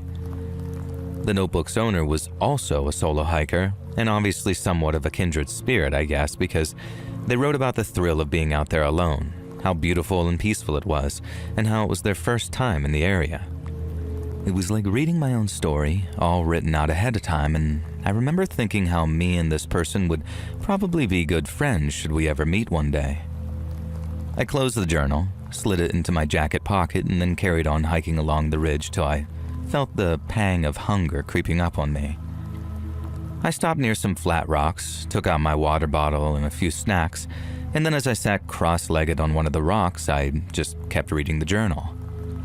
I'd already made a note of the person's name, as there was a little note saying, "If lost, please return to X," so I knew exactly where to mail it to once I got back home.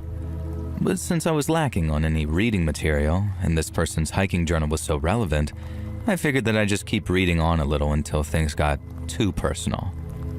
But things didn't get personal, they just got weird. I remember turning a page and then seeing how the next entry was written way different than the others. Now, in short, it was just clipped sentences. The person wrote about how the woods didn't feel so friendly anymore. They wrote how the birds weren't singing anymore, and how the squirrels weren't coming down from the trees. But obviously not like I'm doing. All they wrote was, no birds, no critters, dead quiet. The next words were, predator in area, ? And it seemed very rushed. So I immediately glanced up and started scanning the trees around me, but I didn't get the same impression at all. To me, and I was a pretty experienced hiker at the time, everything seemed fine. The birds were sound, the squirrels were bounding around the forest floor, I could kind of hear them, and I didn't even feel remotely under that threat or in danger. But then, as I read on, I got this creeping feeling up my spine, as the hiker's final entry mentioned a place called Hollow Crag. They said that there was this rocky clearing just beyond a meadow where the grass dropped into a shallow basin. All they wrote after that was something like, warn any other hikers, stay away. They didn't explain what that exact danger was, they only warned against going there. But those final few words about warning other hikers, about staying away, they looked almost scratched into the page, like whoever had written it was scared out of their minds. I remember closing the journal over and tucking it back into my jacket, and with that creeping feeling working its way up my spine. Not because I feel like I was being watched or anything, or my spidey sense was tingling or anything woo-woo like that. It was because Hollow Crag was on my list of actual destinations that day. I had marked it on my map as one of 5 checkpoints, in an oval-shaped route that'd take me all the way up Blackthorn Ridge and back again. It was supposed to serve as my more than halfway now checkpoint, so unless I wanted to dramatically delay my return home by adding 2 or 3 hours to my journey, I had to pass by Hollow Crag to stay on schedule. I could skirt around it, but I couldn't avoid it, and at the time that seemed like it'd be enough.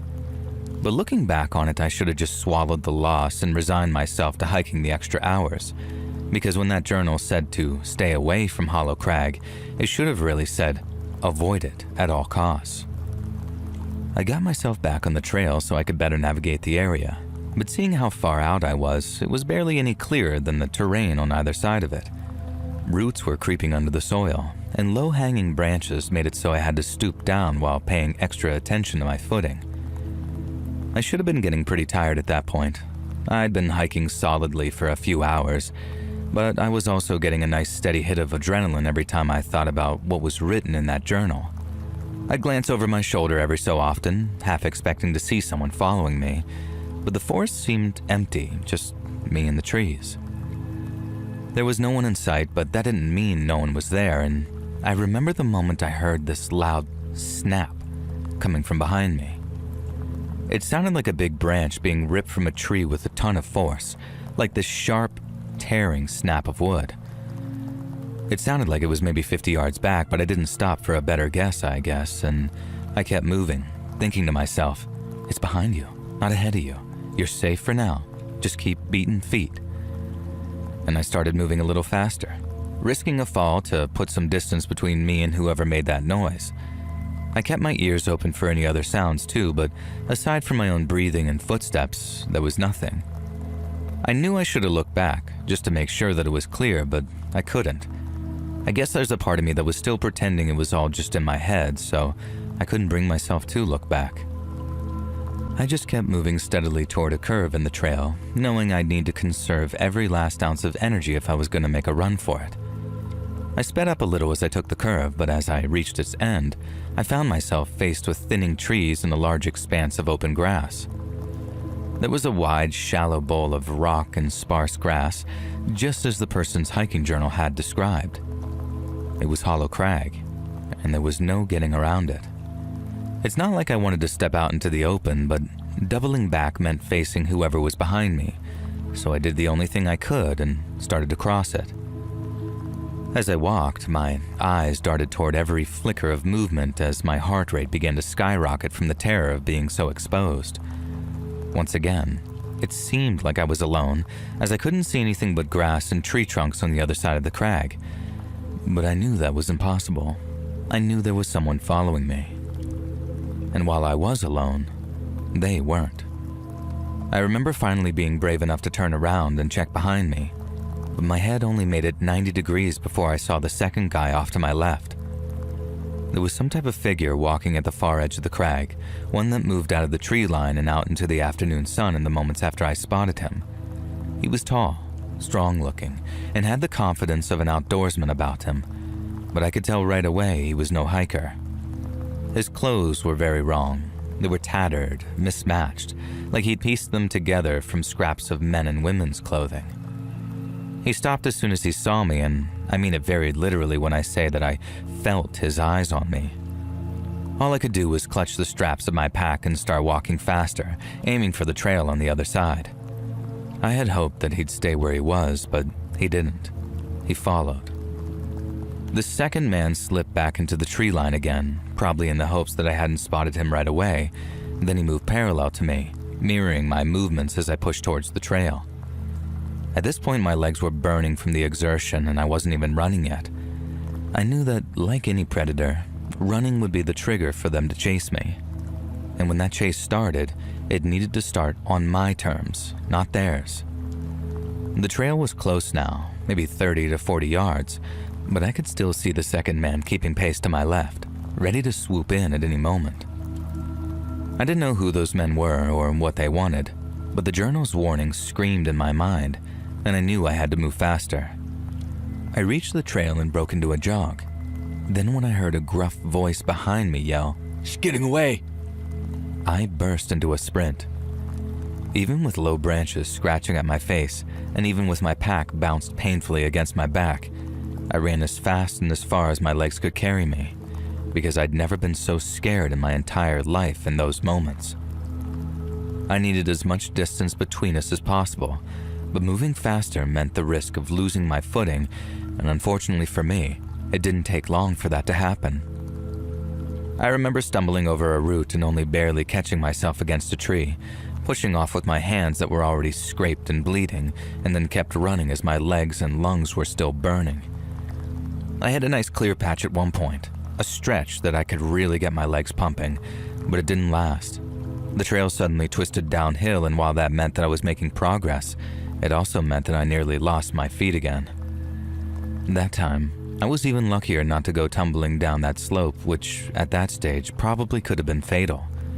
So, in an attempt to stay on more stable ground, I veered off the trail and into the undergrowth, hoping that might help me lose these men chasing me. I don't know how long I ran, but I was at my absolute limit when I finally stopped for what could only be a short break. I was huffing air. My vision was all dizzy as the forest blurred around me, and I fought the urge to puke. My legs obviously were screaming for rest, but I couldn't stop. I had to keep moving, even if the only thing keeping me going was pure terror. I ran until the forest began to thin out and the trees gave way to a gravel path. I followed it, practically staggering from the exhaustion, until I saw a ranger station, a small wooden building with a green door. The relief was overwhelming, so strong that tears started to fill my eyes as my legs felt like they were literally going to give out. I climbed the steps and pounded on that door. No one answered, but the door was unlocked, so I pushed it open and stepped inside. And like any good traumatic event, I got to enjoy a wonderfully horrifying moment of a false ending. Because when I walked inside, I saw that that station was empty. There was no ranger, just a single room with a desk, a radio, and a map of the Catskills pinned to the wall. I locked the door behind me and sank to the floor, keeping my back against it as one final line of defense against anyone that might have followed me. When I heard nothing but silence for what must have been a half hour or so, I took the journal from my jacket and placed it on the ranger's desk. I don't know why I did that at first, but now looking back on it, it feels like I was saying, okay, no more. I give up and I don't want to play anymore. I know it was superstitious, but the sun was already setting when I arrived at the ranger station, and by the time I felt sturdy enough to walk again, it was almost full dark outside. I knew it'd be incredibly stupid to head back out into the woods, so I just stayed there until morning, too afraid to move. And when the sun finally rose up, and there was just enough light coming through the station's small window for me to see. I forced myself to stand again. My body was aching from the previous day, but it was either get on the move or stay there with no food or water for another night. I left the journal on the desk. I didn't want or need it anymore, and besides, the ranger needed to read it a hell of a lot more than I did, I think. And when I stepped outside, the forest was so much more quiet and peaceful than the previous evening that it was like being in a different place altogether. Then, after walking for some time down a large trail, I heard a truck. At first I was about to run, but when I saw the ranger decal, I started frantically flagging them down. The truck stopped and the ranger got out looking startled till I assured him that everything was fine. At least, by then it was fine anyway. I told him about the men near Hollow Crag, how on their own it had been frightening, but coupled with what was in that journal, my mind was spinning and I'd been absolutely scared beyond all comprehension to be up there alone with those weirdos. I didn't know what kind of a reaction I was really expecting, but I definitely wasn't expecting the ranger to just sort of sigh, like it was a pretty regular annoyance for him. Now for me, getting chased off of that area was one of the most terrifying experiences of my whole life, but to the ranger, that was the third time it had happened that year. He laid it out for me as he gave me a ride back to the trailhead. The rangers didn't know much about the men who lived up there, only that they were aggressive and didn't like people passing through. The only attempt to communicate with them had resulted in a warning shot from some kind of bow, one that resulted in an arrow slamming into a tree right close to the ranger's head. So rather than risk a full-blown Ruby Ridge rerun, the rangers decided to just close the trail off and leave them be. That's half the reason it was so overgrown. But the two men up there took down any closed trail signs that rangers tried to put up, which is why I didn't see any heading in. I remember asking the ranger why they'd take the signs down if they didn't want anyone near Hollow Crag there, and he said that he didn't know exactly, but his guess was they hated everything associated with the federal government, cheap plastic signs included. It was a major shock hearing it all like that and learning so casually that they were just sort of these wild people living up in the mountains and that the government was basically like, okay, whatever, I guess. And that's what really drove it home for me that America is still a wild country, and it's wild in more ways than one. People think of the city as a dangerous place and the country is safe, but that trip to the Catskills made me realize just how wrong that is. Some people are out there far from civilization, living by nobody's rules but their own. And while on paper that might sound cool, the reality can be horrifying for those who actually cross their paths.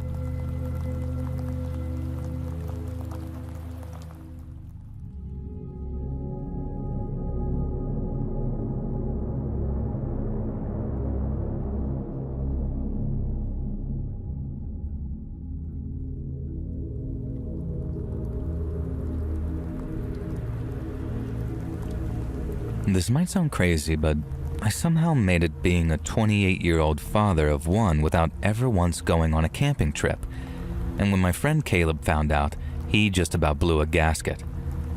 He's a real Bass Pro Shop is my personality kind of guy and the only person I ever knew who played hunting games on his Xbox.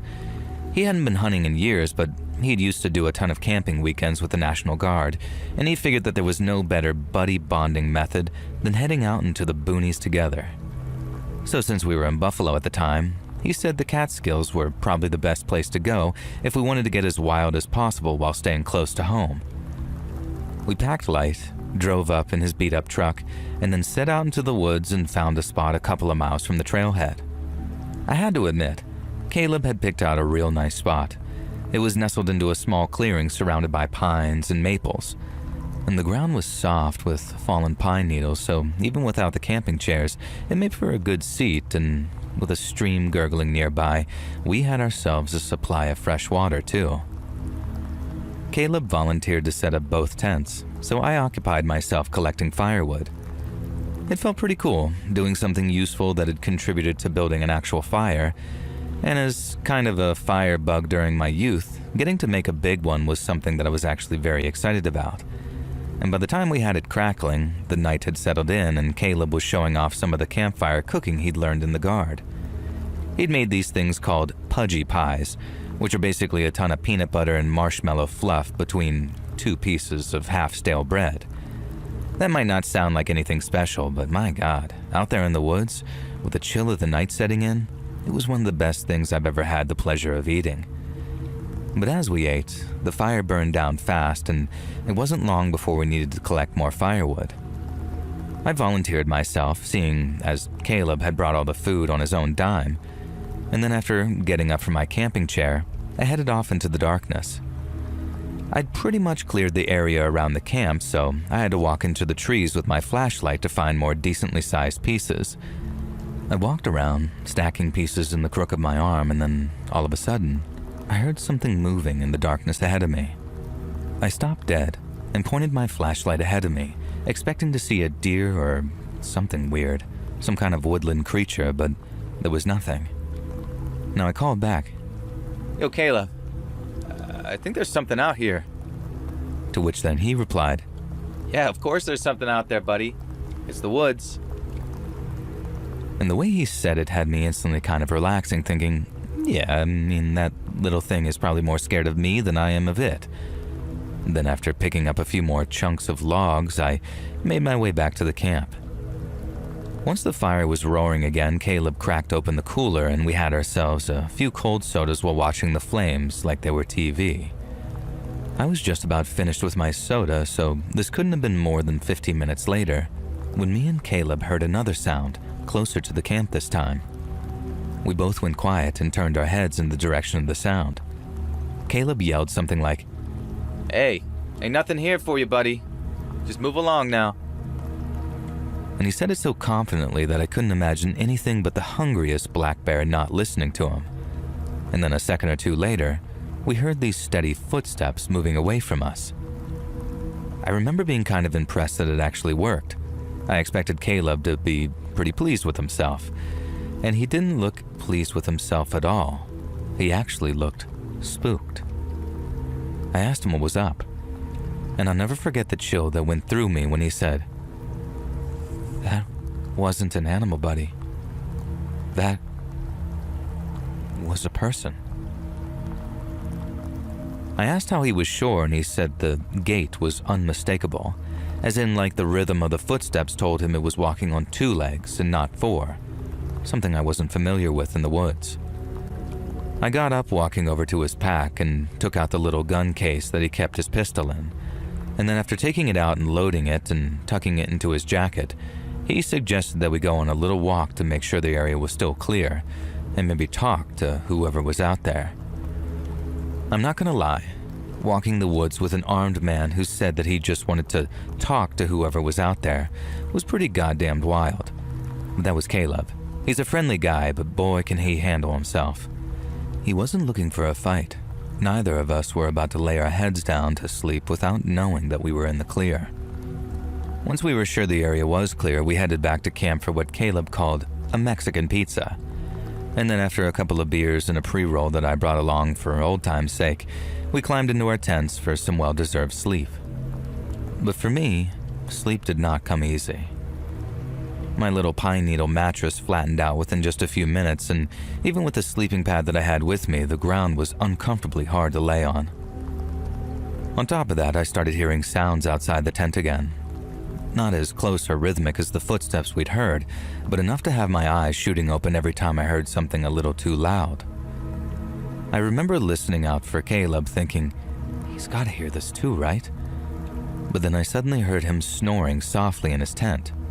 He was out cold.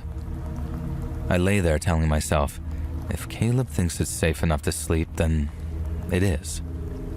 And then after sort of chuckling to myself and feeling like an idiot, I managed to get comfortable enough to feel like I was drifting off to sleep too. But then, I heard it. A distant noise that sounded almost like a faint cry of something alive and in pain. I remember trying to convince myself that it was just the wind or maybe an animal making perfectly normal animal sounds. But then I heard it again. It cut through the silence, coming from somewhere deep in the forest. It sounded almost like a baby crying, like a sharp and intensely disturbing sound that set my nerves on edge to hear it. I sat up, straining to listen while both hearing and feeling my heart rate pick up. Then I heard it a third time, and that time, it was completely unmistakable. It was a high-pitched sob that rose and fell with the baby's breath, and I'm sure you'll know what I mean when I say the sound alone tugged at something primal in me, something which said, "Make it stop." I rushed to put my boots on, then unzipped my tent and rushed over to Caleb's. I guess running woke him up because he asked, "What's going on?" before I even got to his tent. I unzipped it, just enough to be able to see him, and then said, "Shh, listen." We listened in silence for maybe only a second before it sounded again. That same skin-crawling baby's wail. Caleb's eyes went all wide as he pushed himself out of his sleeping bag, and the first thing he went for was his gun. I remember saying, "Bro, there's a kid. I don't think the gun is gonna help." Because my first thought was like, there's a kid out there, lost and afraid, who actually needs our help. But then Caleb says, "That's no kid, buddy. Listen again." And I remember being just about to launch into some counterpoint, something along the lines of, "What the hell are you talking about?" But then the baby cried again, and I caught on to what he meant. There was something wrong with the sound we were hearing, something you didn't notice unless you really listened. The gut reaction I felt masked it, but Caleb was right. There was something off about it, something weirdly hollow. And before I could process it, another cry started, this one from the opposite direction to the first. It sounded identical, the exact same eerie wail as the first, only louder and closer. But then suddenly, the pitch shifted a little, and we realized what we were listening to. They were recordings. Now, I'd like to say that that was a relief, but as you can imagine, there was still the issue of who the F would play the sounds of crying babies in the woods at night. The thought obviously had Caleb going for his gun, and he told me to stay low as he crawled out of his tent and out into the night. He called out something oddly calm considering the circumstances. "All right, we get it, buddy. We'll move along in the morning." I figured that might make the noises stop, but instead, they only got louder. The recordings of those babies crying kept looping before a third, and then a fourth joined in. They sounded like they were all around us by then, like the whole forest was echoing with the sounds of wailing infants being played on a loop. They started overlapping, blending together as they seemed to get louder and closer. Caleb shouted over them, "They're just trying to scare us, buddy. And if they're not, I got a gun." He yelled it like he wanted them to hear too, whoever was out there playing those goddamned recordings. And then, all at once, the cry stopped. But the silence that followed was somehow even worse. We kept waiting for the sounds to start up again or for something terrible to happen, like an attack or gunshots or whatever these psychos out there had planned for us. I asked Caleb what the hell we should do, and all he said was leave. The fire had died down and I was about to grab my flashlight when Caleb told me not to. He said he needed our night vision to see what was out there and that flashlights would just make it easier for them to see us. But that meant trying to gather up all our essentials in the near pitch darkness. We took turns, one of us with the gun, the others packing our stuff. Then when Caleb emerged from his tent after being the second one to gather up his things, we made our move. We didn't speak as I followed him through the trees. We moved slowly, heads on a swivel, trying to spot whoever was out there before they spotted us. Caleb had the gun, our only line of defense between us and whatever was out there, and despite the night being pretty cold, I could feel myself sweating. My heart was racing as we pushed through the dark underbrush, and every few steps I thought I saw something. I didn't know if we were going to be attacked, chased, or if we were walking right into a trap and didn't even know it. Caleb said we were moving back towards the trail, which wasn't even that far, but it felt like it took forever to get there. In the darkness, the woods were disorienting, the trees all looking the same. When we finally broke through to the trailhead, The sight of Caleb's truck was a huge relief to the both of us. My hands were shaking real bad as I fumbled the door and climbed into the passenger seat. Caleb didn't hesitate in gunning the engine before we tore down the dirt road with the forest blurring past us. We drove a few miles until we spotted a diner's neon sign flickering in the darkness ahead. Caleb pulled in, killed the engine, and we sat there for a moment, still pretty shaken. The parking lot was nearly empty, just a couple of cars and a delivery truck, so we figured that it was as safe a place as any to hang out until morning. Neither of us was going back out there to collect our gear until the sun was up. A few tense hours later, with neither of us being able to sleep, the diner opened up at 6 a.m. and we headed inside for some breakfast. A few early morning truckers filed in and at the counter as me and Caleb hunched over plates of eggs and bacon. We talked over what had happened in these whispered voices and agreed that someone was obviously trying to scare us off so they could steal whatever we'd left behind. I said something about kicking myself for not standing my ground if that's all they planned, scaring us off, I mean. Caleb said it was better we avoided violence, or we might have ended up in a jail cell instead of eating bacon. I remember looking at the other people in the diner, trying to read their faces. I wanted to ask if they'd heard anything, if they knew about the cries in the woods, but something stopped me. I then asked Caleb if they thought that they knew about what was going on out there, and he agreed they probably did. When we were done, I paid the bill and we stepped back into the parking lot. The drive back to where we'd been camped was a tense one. Then once we'd finished hiking back to the campsite, we found Caleb was right. Our tents had been ransacked. All of our food and beer was gone, along with pretty much everything else of value too. Whoever it was even took the poles out of my tent. And to this day I wonder what they planned on using them for if they didn't take the fabric along with them. Caleb's tent, which was much more expensive and roomy than mine, was gone entirely. And we didn't stick around. Not wanting to leave behind any of our crap, we tossed whatever hadn't been stolen from us onto the fabric of my tent, and then rolled it up and carried it back to the truck before we drove home. Then what happened became just another campfire tale, I guess. We did go camping again. Caleb and I went to other places with mutual friends of ours tagging along, but we sure as hell didn't head out into the Catskills anymore. I can tell you that much.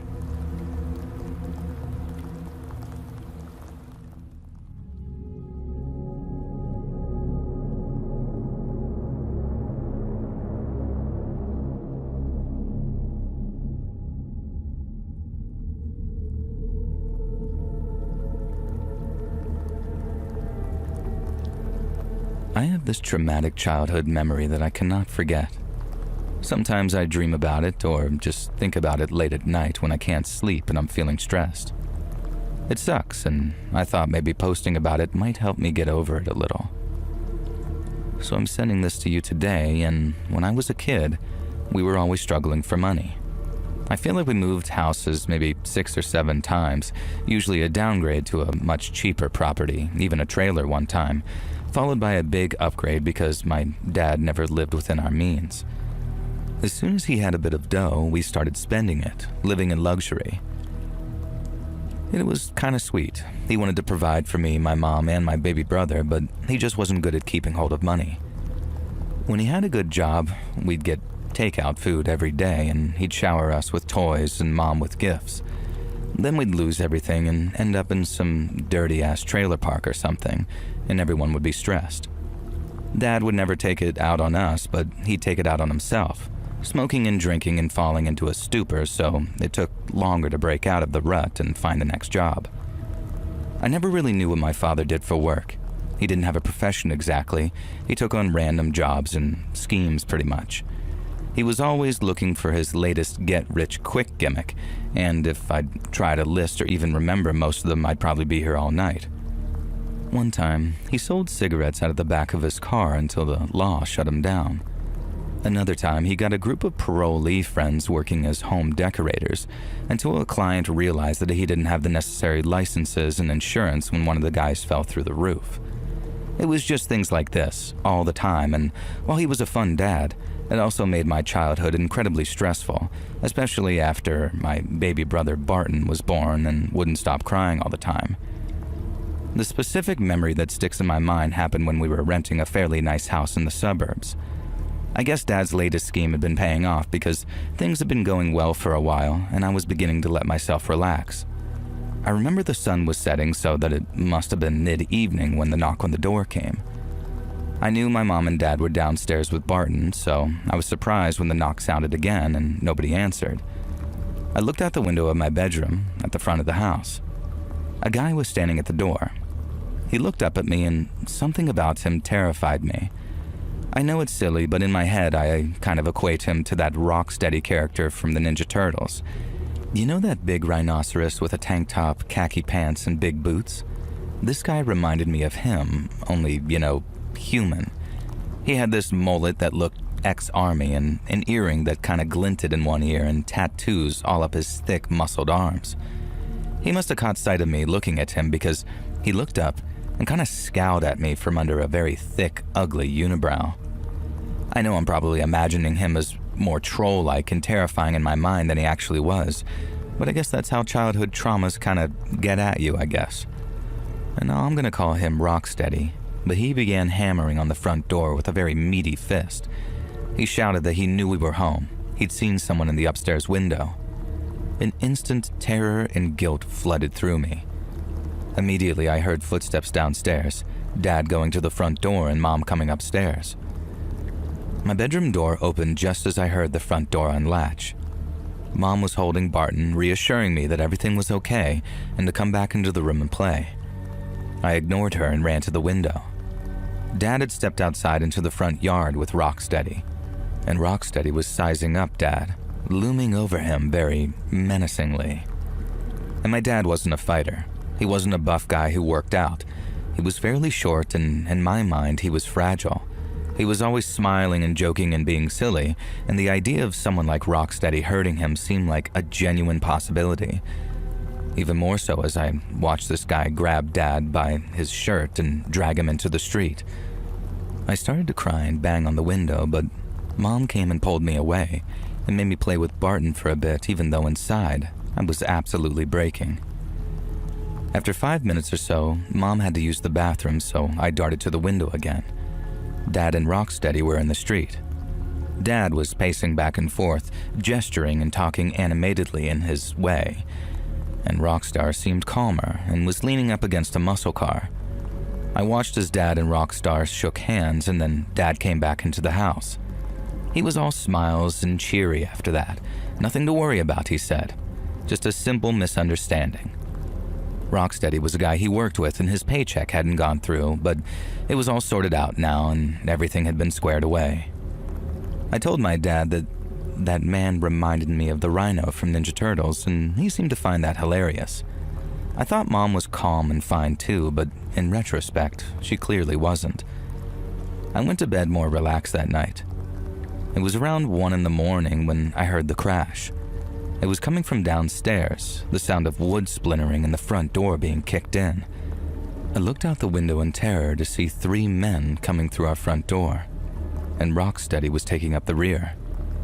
There was commotion from elsewhere upstairs, Mom and Dad reacting to the break-in, I now know, and then smashing and breaking glass from downstairs, and next, screaming and yelling. I could now hear 4 male voices, including my father's, and then my mom screaming. Finally, Barton started crying, adding to the cacophony, and Mom's footsteps came thundering upstairs. I had already locked my door, and she rattled on it. I asked who it was, and she said it was Mom. She said it was good that I locked my door and to keep it locked and stay there, and she was going to take Barton into their room. She told me not to come out under any circumstances, and that Daddy was fine, and not to worry. His friends had just come over, and they were just being loud. Even at my young age, I knew that this was all nonsense, but I told Mom I'd stay put. So I had to sit there on my bed listening to the 3 men smash up our things downstairs. Dad was yelling for a while, and then I heard another crash, and his voice stopped. I was crying to myself, these heavy sobs, and I felt like my chest was going to burst and my heart would explode. It felt like the chaos went on forever. Eventually, things fell silent and I thought I was safe. And suddenly there was a hammering on my door. The wooden frame shuddered, and I screamed. A male voice I didn't recognize called out, telling me to open the door. I'll just call this one Creepshow. And he called me a little B-word and said that if I was Colin's daughter, Colin was my dad, I was gonna suffer. Creepshow started saying all these awful things he was going to do to me that I don't want to repeat here. Stuff that as a little kid I'd never even heard of before. I was still sobbing, crying, and freaking out. Then I heard a bang from out in the hallway, like someone punching a wall. A voice asked what the F Creepshow was talking about, and I recognized the voice as that Rocksteady guy. Creepshow said that Colin's daughter, the little B-word, was hiding in here and he was going to drag her out and show Colin what happened to the daughters of men who don't pay up. Rocksteady absolutely lost it. He started screaming at this guy, saying that I was only 7 years old and what kind of sicko threatens a kid. That they were just here to scare Colin to get what they were owed. But this was way over the line. Creepshow didn't back down and started hurling abuse at Rocksteady. There was a moment of silence, and then suddenly my door came splintering open. A man I didn't even recognize, who I later learned was Creepshow, flew backwards into the room, having just been drop-kicked probably through the door by that Rocksteady guy. And now Rocksteady rushed into the room, grabbed Creepshow from the floor, dragged him up and threw him out. He looked at me, and the terrifying guy I'd been so afraid of suddenly melted away, and his face softened. I've never seen someone transform like that before or since. Rocksteady told me he was sorry. He didn't really mean for things to go this way. And then he returned to beating the absolute crap out of Creepshow for daring to threaten a little girl like that. The outcome of this story is truly bizarre. Rocksteady genuinely felt so bad about bringing that kind of person to our house that he even offered to pay Dad for the damage. Dad was a bit bruised and scared, but ultimately okay. He didn't really want to call the cops because, well, whatever he was involved in probably wasn't very legal. Rocksteady and the other guy, who was just some sidekick that I'd never even saw, promised that they'd take Creepshow away and deal with him. Dad told us later that the three men were some bikers he'd hired to work on a project with him, and something had gone wrong with paying them apparently. He made things right with Rocksteady, and after that, Dad went completely straight.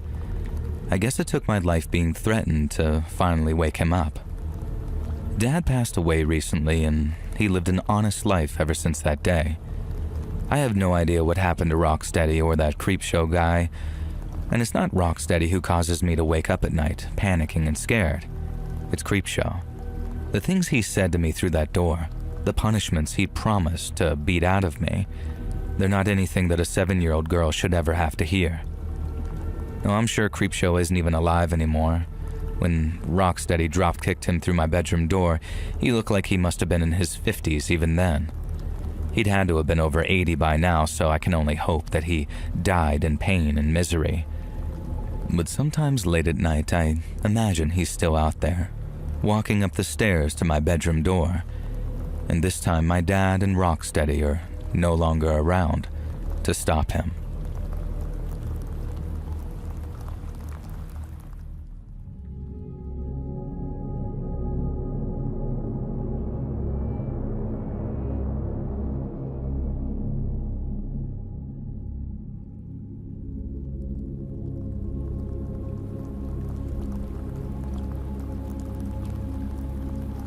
A few years back, my wife Gemma and I were headed for a cozy weekend at a cabin in the Catskills when my car crapped out on me about 10 miles outside Tannersville. We've been driving for a couple of hours already on roads that weave through the forests of upstate New York when out of nowhere, the dashboard lights flickered and then went dark. I turned the key over a few times, willing her to start up again, but the engine only coughed. Then, without any signal on our phones, we had no choice but to walk someplace to get help. About a mile or two down the road, we found a small auto shop, which honestly felt like a godsend in the circumstances. It was an old, haggard-looking place with grimy windows, but my wife and I didn't mind. We were too happy to have found exactly what we needed when we needed it most. We called out this very cheerful greeting as we walked inside, and then a mechanic promptly appeared from the back. He was probably in his 50s or 60s, and he wasn't nearly as pleased to see us as we were to see him. But we didn't mind, especially when he assured us that he could have our car towed and fixed by the following morning. As we paid, he asked what we were doing in the area. Then, when we mentioned the cabin, he stopped writing on our bill for a moment and just stared at us. He asked where the cabins were, and then we told him, and he paused before saying, "You don't know much about the area, do you?" And we knew that there were cabins to rent at these bargain prices, and we knew it was peaceful and very secluded too. But other than that, we didn't know much at all. The guy gave a sarcastic laugh when we mentioned the bargain prices, and then asked us rhetorically why we thought that was. He then started explaining how the people who lived up around the cabins didn't take kindly to them being built, nor did they take kindly to the people who stayed in them. This was obviously the absolute last thing we wanted to hear. The cabin had been cheaper than many others in the area, but it was still a real nice place that cost us almost $1,000 of our hard-earned cash. We didn't want to just turn tail and run, but there was also the question of how at risk we'd be if we didn't. We asked the mechanic if he thought that we should just cancel, even if it meant losing our money. And he said he wouldn't go that far, not personally anyway, and that as long as we stayed around the cabins and didn't stray too far from the woods, we'd probably be fine. However, he did say that if anything weird started happening around the cabin, if anyone showed up and started trying to intimidate us, that the safest thing to do was to get the hell out of there. He asked if we were armed, and as it happened to be, I brought my cig along just in case there were bears or something. He told me to keep it handy, regardless if we saw or heard anything. And then after waiting for one of his buddies to show up, we managed to get ourselves a ride to the cabin. It was a tense ride, to say the least. Not only because I was super wary of what we'd been told, but me and my wife disagreed on whether the warning was actually genuine or not. See, she'd gotten a completely different read on this mechanic and thought his attitude totally flipped on us once he realized we were tourists staying in this nice, pretty much gentrified cabins. She thought that everything he said afterwards was intended to freak us out and spoil our weekend, and how that was a jerk-off thing to do to two oblivious city folks. And as I said, I didn't agree with her at all. Everything he said felt pretty genuine, and if he secretly hated us, fixing us a ride to the cabin sure was a weird way of showing it. We were both still pretty tense as we arrived, but once we got inside, our spirits were lifted immensely.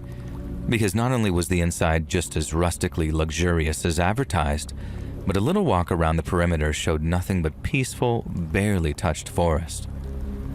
There were no shadowy strangers walking between the trunks, no weird symbols carved into the trees, and while there were plenty of animal noises, they were much more exciting than they were spooky. After our walk, we unpacked our bags and made ourselves some dinner and then kept on enjoying what we thought would be a weekend of peace and quiet. Part of me kept thinking about the mechanic's warning, but as I said, seeing the place up close and taking a walk around did a lot to calm our nerves. Not to mention, I had my gun with me and I was confident in my ability to defend both of us. If anything went wrong, we'd be fine. At least, that's what we told ourselves the afternoon we arrived. What was supposed to be our first night, but ended up being our last, passed uneventfully but not quietly. The forest itself was super loud, something I really didn't expect. There were crickets, owls, and pretty sure I heard a coyote howl too, but there was nothing that passed over the line from cool to creepy, and both me and Gemma slept pretty well. The next morning we got up, took showers, and made some coffee, and then we sat on the porch looking out into the woods, wondering what the hell we were so spooked about during the previous day. At that point, with the woods all peaceful and with fine weather over us, it was like a little slice of woodland heaven right there in front of us. And then out of nowhere, I saw something that changed everything. Maybe 20 to 30 yards out, there was a tree that looked off. One of the thicker branches near the top looked neatly cut and was leaning at an unnatural angle. After picking myself up from our seat on the porch, I walked into the trees to take a look at it. I quickly realized that there was a log jammed into one of the trees and that it was being sandwiched against the trunk by a long stick that had been weaved between the branches. This probably sounds painfully naive to more rural folks, But when I first looked at it, I didn't realize what I was looking at. I thought it might have been a tree sculpture or something, maybe a Native American thing I hadn't heard of. But then I noticed the wire that had been strung down the tree trunk, and it ran off into the underbrush at its base. I took a few more steps along what was roughly a worn trail, following the wire's assumed path with my eyes until I saw it emerge again, only 10 yards ahead of me. It was strung right across the path that I was on, and if I had walked any further, maybe without that coffee, there's a chance that I wouldn't have noticed it at all. But there it was, clear as day, and once I saw it running horizontally across the trail, I realized what it was. It was a trap, and it was intended for us. When I showed Gemma, I saw the look of horror on her face as she too realized what it was.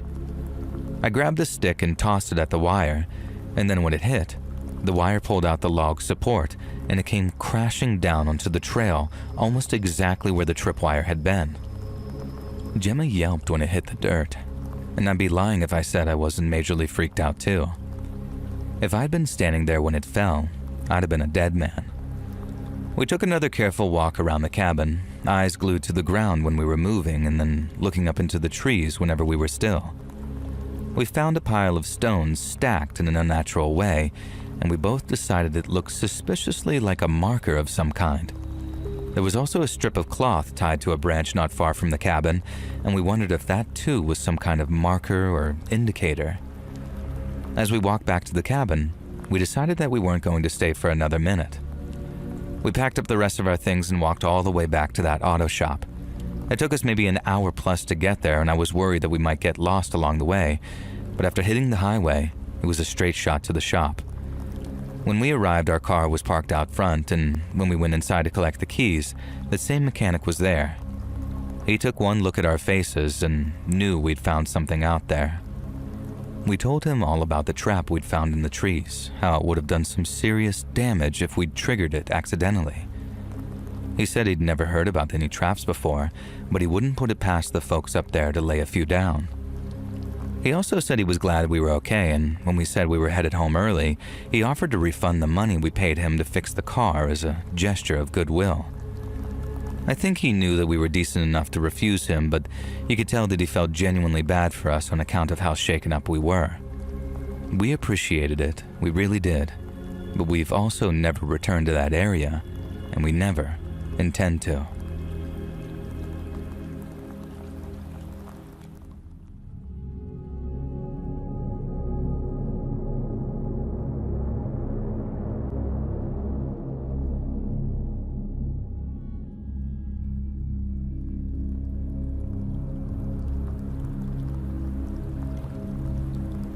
When I was a teenager, I used to share this as a ghost story, but then something happened in my adult years that made it very real and somehow a lot scarier than when I thought I'd encountered a spirit.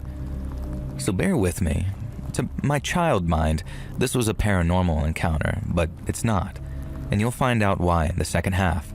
I know you don't often run supernatural stories lately on the channel, so I wanted to assure you up front that this isn't that, even if it seems so at first. When I was a kid, my family lost our house and we had to downgrade. That's what I was told anyway, but honestly, I loved the new house. It was older than our previous zero-lot line house, a row house with 3 floors, a tiny backyard, and an alleyway that ran in between the middle of the houses and then along the back of the properties. To this day, I insist that this new house was better than our much more valuable house from before. The garden was overgrown, filled with mystery and wonder for a kid like me. There was a broken-down greenhouse that contained all sorts of treasures, and the people next door owned a tortoise that would sometimes break into our yard. There was a crumbling shed filled with the remnants of the last owners, and next to that, adjacent to the back alley, was a big pile of trash made up of things from our move, like mattresses and boxes, but also discarded garden equipment, sort of a bunch of statues and ornaments, all sorts of crazy fun things for an 8-year-old boy like me to mess with. The trash pile in the garden was fenced off from within the garden, and the gate had rusted shut. I could climb over it, but I'd been banned from doing so by my mom and was worried about me falling over the fence and impaling myself on a rake or a garden gnome or something. If I wanted to explore the trash paradise, I had to exit through the front door, walk a few houses down, and then head down the alleyway and around the back of the houses where the trash pile had a much more accessible gate. And this is what I was doing on the day this happened. I walked down the long, dark, and honestly a bit scary arched tunnel leading to the open-air back alley. There was all sorts of old graffiti on the bricks, and not spray paint or tags, but scratches using stones from the ground. The neighborhood's past kids had left their mark, and I've always paused to read some of it before continuing on. Janice plus John forever. Betsy and Evelyn lived here 1963. Things like that. I still live in my childhood home to this day, so I see these scribblings regularly. I've added a few of my own over the years with some friends. I just read a new one that said something like, Arthur ate his kids, and it put the spooks in me, understandably. So I guess I was a little jumpy when I emerged from the darkness and into the alley. I looked up and down just to see if any of the neighborhood kids were back here, and the alley was completely unoccupied from both ends. I walked past the 3 back gardens that led to my own.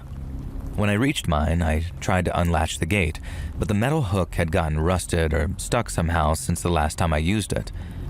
I was reaching over the fence trying to work out why it wouldn't come unhooked when I felt rough, pinching fingers on my arm. I spun around and came face to face with an ancient-looking man. He wasn't one of those kindly, pleasant-looking old folks. This guy had a mean, spiteful look in his eyes. He had dirty whiskers sprouting from his chin and wiry white hair that had yellowed with tobacco discoloration at the temples. In my memory, his irises were non-existent, just huge black pupils swimming in his scleras. Tufts of hair grew from his nostrils, and his big ears protruded in a way that almost made me laugh. It was hard to laugh with his tight, vicious grip on my arm, though. The man absolutely stank, too, of dampness and just body odor. I tried to pull away, but his fingernails dug into my arm. He asked me what the hell I was doing, snooping back here. I told him I lived here, and he spat out that he thought I was a liar. And when he talked, I saw his teeth weren't just yellow. They were brown, black, or even missing. His breath stank of death. And that's the best I can describe it. My mind immediately went back to the graffiti that I'd just seen. Arthur ate his kids. And this guy certainly smelled like he'd eaten a kid or two in his day. The old man tugged on my arm again hard and made me wince in pain. He called me a liar and a thief and said he'd turn me into the authorities. He told me that I had to come with him so I wouldn't run away. I'd been warned by my parents and teachers about what dirty, stinky old men could do to young boys, even ones as old as 8 and as brave as me, so there was absolutely no way that I was letting him take me anywhere. Besides, even if he was telling the truth and he was going to hand me over to the quote-unquote authorities, I hadn't done anything wrong. The alleyway was public, and the house I was going into was mine. I did the only thing I could think to do, pulled myself free from his arm, and then yeeted myself over the little fence leading into the backyard. Mom was right. There was a danger of impaling myself if I jumped into the trash pile recklessly, and I was damn lucky that I managed to stop with a sharp shard of metal just slightly pressing into my thigh, enough to draw blood and make me wince, but not enough to do any damage. Quickly avoiding further damage from the spike, I turned around to tell the old man triumphantly that I was in my house now and I lived here, and if he liked he could knock on the front door and ask my parents, and they could confirm that I was very much allowed to be here. The leaping to turning process must have taken all of 3 seconds, but when I turned about to face this old man, he was now gone. I was almost disappointed. I was robbed of my righteous indignation and the chance to show an adult that I was right and he was wrong. So I peered over the fence to see where he'd gone. The alleyway was empty. I looked left and right, no sign of the guy. I hadn't heard any of the other back gates open. All the other houses had high fences leading to the alley. It was only my house that had a small temporary fence because they'd taken the main fence down to help us move in, and we hadn't replaced it yet until this trash paradise had been removed. I unlatched the gate, noticing that a stick had been caught in the loop preventing me from unhooking it. Then I ran to the head of the alley and looked down the tunnel. There was no way that the old man could have simply reached the street already, and yet sure enough, he was gone. I went back into my back garden, thoroughly done with playing outside, and from then on, I had a ghost story to tell. For years, I recounted the story of how a ghostly old man had appeared from nowhere, grabbed me, threatened me, and then disappeared into the ether. Of course, most people didn't believe it. They assumed I'd either imagined him and he'd never actually grabbed me, or he had grabbed me and he must have been one of my neighbors. He wasn't one of my neighbors though. Like I said, I still live in that house now and I met every neighbor from back then. Nobody remotely matched his description and I never saw him again, and I know that he didn't disappear into one of the back gardens. I never really considered one of the two options that must have happened though. Either the man snuck through the fence leading to the other side of the alley, which led to a retirement home, or he sprinted away when I broke free of his grasp, fast enough to have disappeared when I went looking. I'm going to guess it was the former though, because many years later, I found out that the old man had come from the retirement home. It's more believable that he snuck through some type of unseen hole in the fence than this old-ass man sprinted away faster than a college athlete. So why was this dirty old man lurking in the alleyway behind my house, grabbing an unsuspecting kid? I met up with a friend a couple of years ago who works in law enforcement. He asked me if I was still living at my address, and I said yeah. He'd said he'd thought about me recently because a case he was working on had involved someone who lived at the retirement home in the 90s. Apparently the guy had been a violent offender in his heyday and had spent quite a bit of time in prison. Then eventually he'd been released and ended up at that very retirement home. My buddy wouldn't tell me exactly what this guy had done, but he was horrified and almost actively angry at the fact that I'd never been informed that such a violent offender lived behind my property.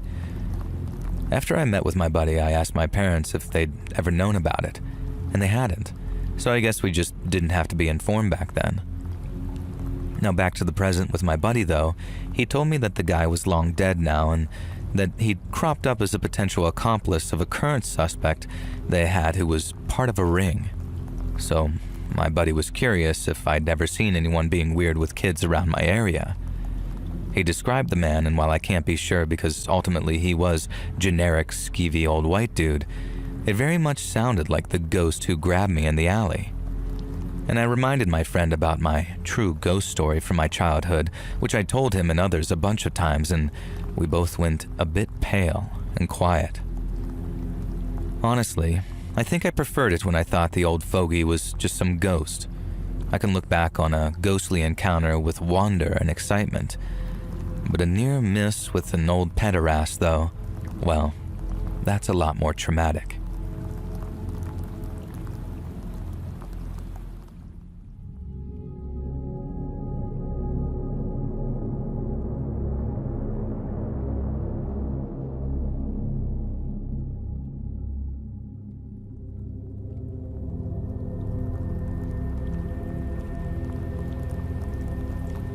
Almost 20 years ago, I joined a volunteer search party looking for a missing kid up in the Catskills. It was a cold morning when I showed up at this place called Platte Clove Valley, a retiree with too much free time on my hands and a nagging need to do something useful with myself. The kid was a 6-year-old boy, last seen chasing a stray dog into the woods. The police had called the volunteers for help, and then myself and about 50 other volunteers answered the call.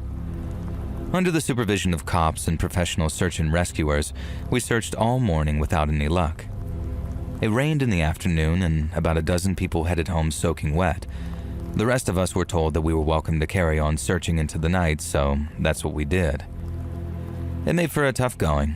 It was very cold, it rained again, and the nature of the terrain meant that we were almost constantly walking up one hill after the other.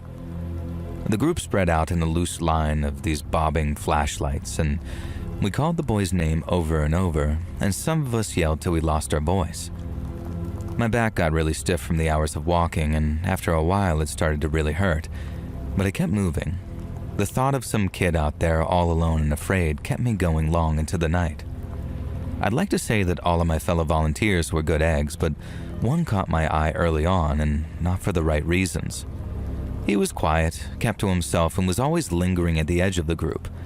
He wore this faded green jacket, the hood pulled low over his face when it rained, and he moved with a very strange kind of caution about him. I thought that was because he was paying attention to his surroundings, but after a while I wasn't so sure anymore. I didn't know his name, nobody seemed to. He'd shown up with the rest of us, nodded at the police briefing, and then followed along. I didn't notice anything at first, but after a while, I did. He didn't call out for the boy like the rest of us did. He just walked, head down with his hands in his pockets, like he was just sort of going through the motions.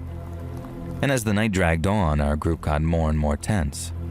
Some of us had been there more than 12 hours, and we'd walked miles upon miles of woods without finding anything whatsoever. And there was no sign of the boy. No footprints, no scraps of clothing, nothing.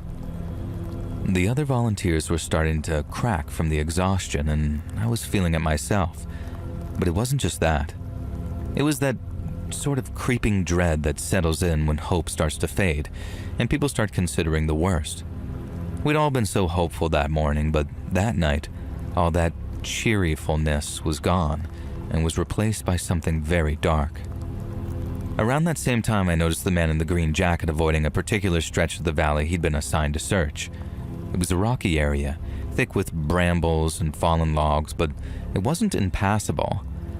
We'd been told to check every inch of our grids, but he steered clear, always finding a reason to drift into other areas that were already being covered. At one point, I saw him staring into the ravine that he seemed to be avoiding. His flashlight beam was just kind of lingering on it for a moment before he turned and walked away. I felt my heart sink as suspicion crept into my mind. It wasn't just that he was avoiding it. It was like he knew something we didn't. I tried to shake it off. I was almost completely exhausted, so I was kind of mad at myself for jumping to conclusions. But then I saw him do it a second time, skirting that exact same way near the ravine. I remember watching his steps quicken as he passed it. The other volunteers didn't seem to notice. They were too focused on their own patches of ground, but I did. I kept my eyes on him for a while and then decided to search the ravine myself. I walked down the valley, past the man in the green jacket, and was no more than a few feet into the ravine when I spotted something ahead of me, lit up by the beam of my flashlight. And the sight of it stopped me cold. I remember my flashlight sweeping over the dirt, and there it was, a small blue toy car half buried in the leaves. My breath caught in my throat when I saw it, because it was the toy the boy had with him when he ran off into the woods. It was scratched, with one wheel bent, but it perfectly matched the description the boy's parents had given. I called out to the rest of the group. The first to arrive was one of the police officers, and I showed him the toy right away. I didn't say anything about the man in the green jacket, not yet. I didn't want to sound paranoid, but most of all, I didn't want to stir up trouble in a group that was already on edge. The man in the green jacket reappeared, slipping back into the group like he'd never left. I watched him as he stood at the back, his hood still up and his hands still stuffed deep in his pockets. I was convinced that he'd seen the toy, but had chosen not to report it, and I couldn't keep quiet anymore.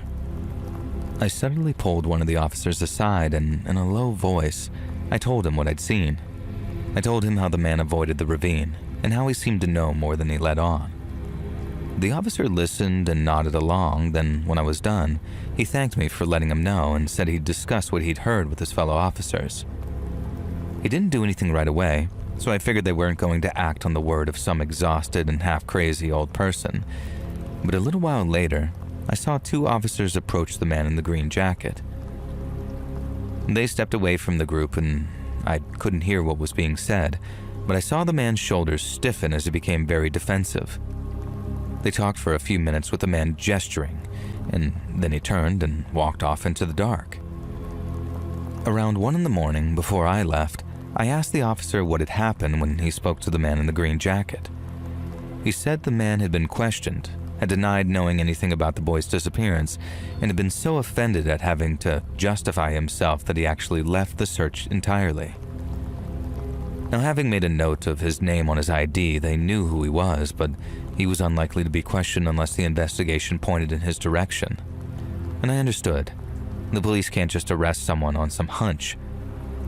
But on the walk back to my car, I couldn't stop thinking about the man in the green jacket and about that ravine he'd avoided.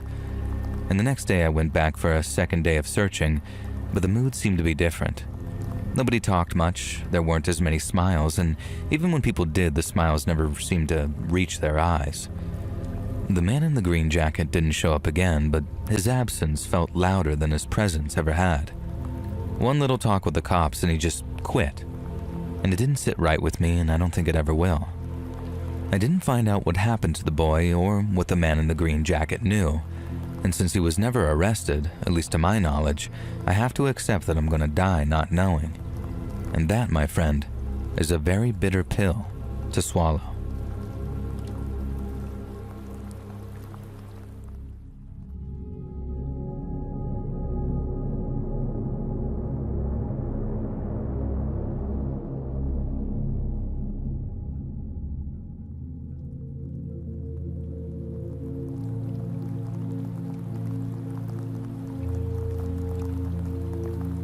So me and my family moved to a new town in the early 2000s. Dad got a promotion at work, so we upgraded and moved to a nice place in the suburbs. Me and my sister got to attend a better school, Mom got to meet some new friends, and Dad had a much shorter drive to work. Everything was great. I was really excited to move, and I'd never moved to a different house before, and it seemed like a wild adventure. These days I look back and think what an idiot I was. Moving houses isn't something that I wish on my worst enemy, even under positive circumstances. It's so freaking stressful. But back then, I was a 6-year-old kid, so the world was all sunshine and rainbows. I'd never known true fear or suffering. At least until the day this all happened. I remember that day that I had an argument with my sister. We were twins, so even as brother and sister, we almost never argue. She's my best friend and I hung out with her nearly all the time, so I was really salty and upset that this day we'd fallen out. I don't even remember why, but I definitely remember that it was her fault. Hi Holly, if you're listening to this, you know I'm gonna send it to you, if Let's Read narrates it. We'd lived in the neighborhood for about 6 months by this point, but I'd only met and befriended the kids that lived across the street, brothers Mike and Joe.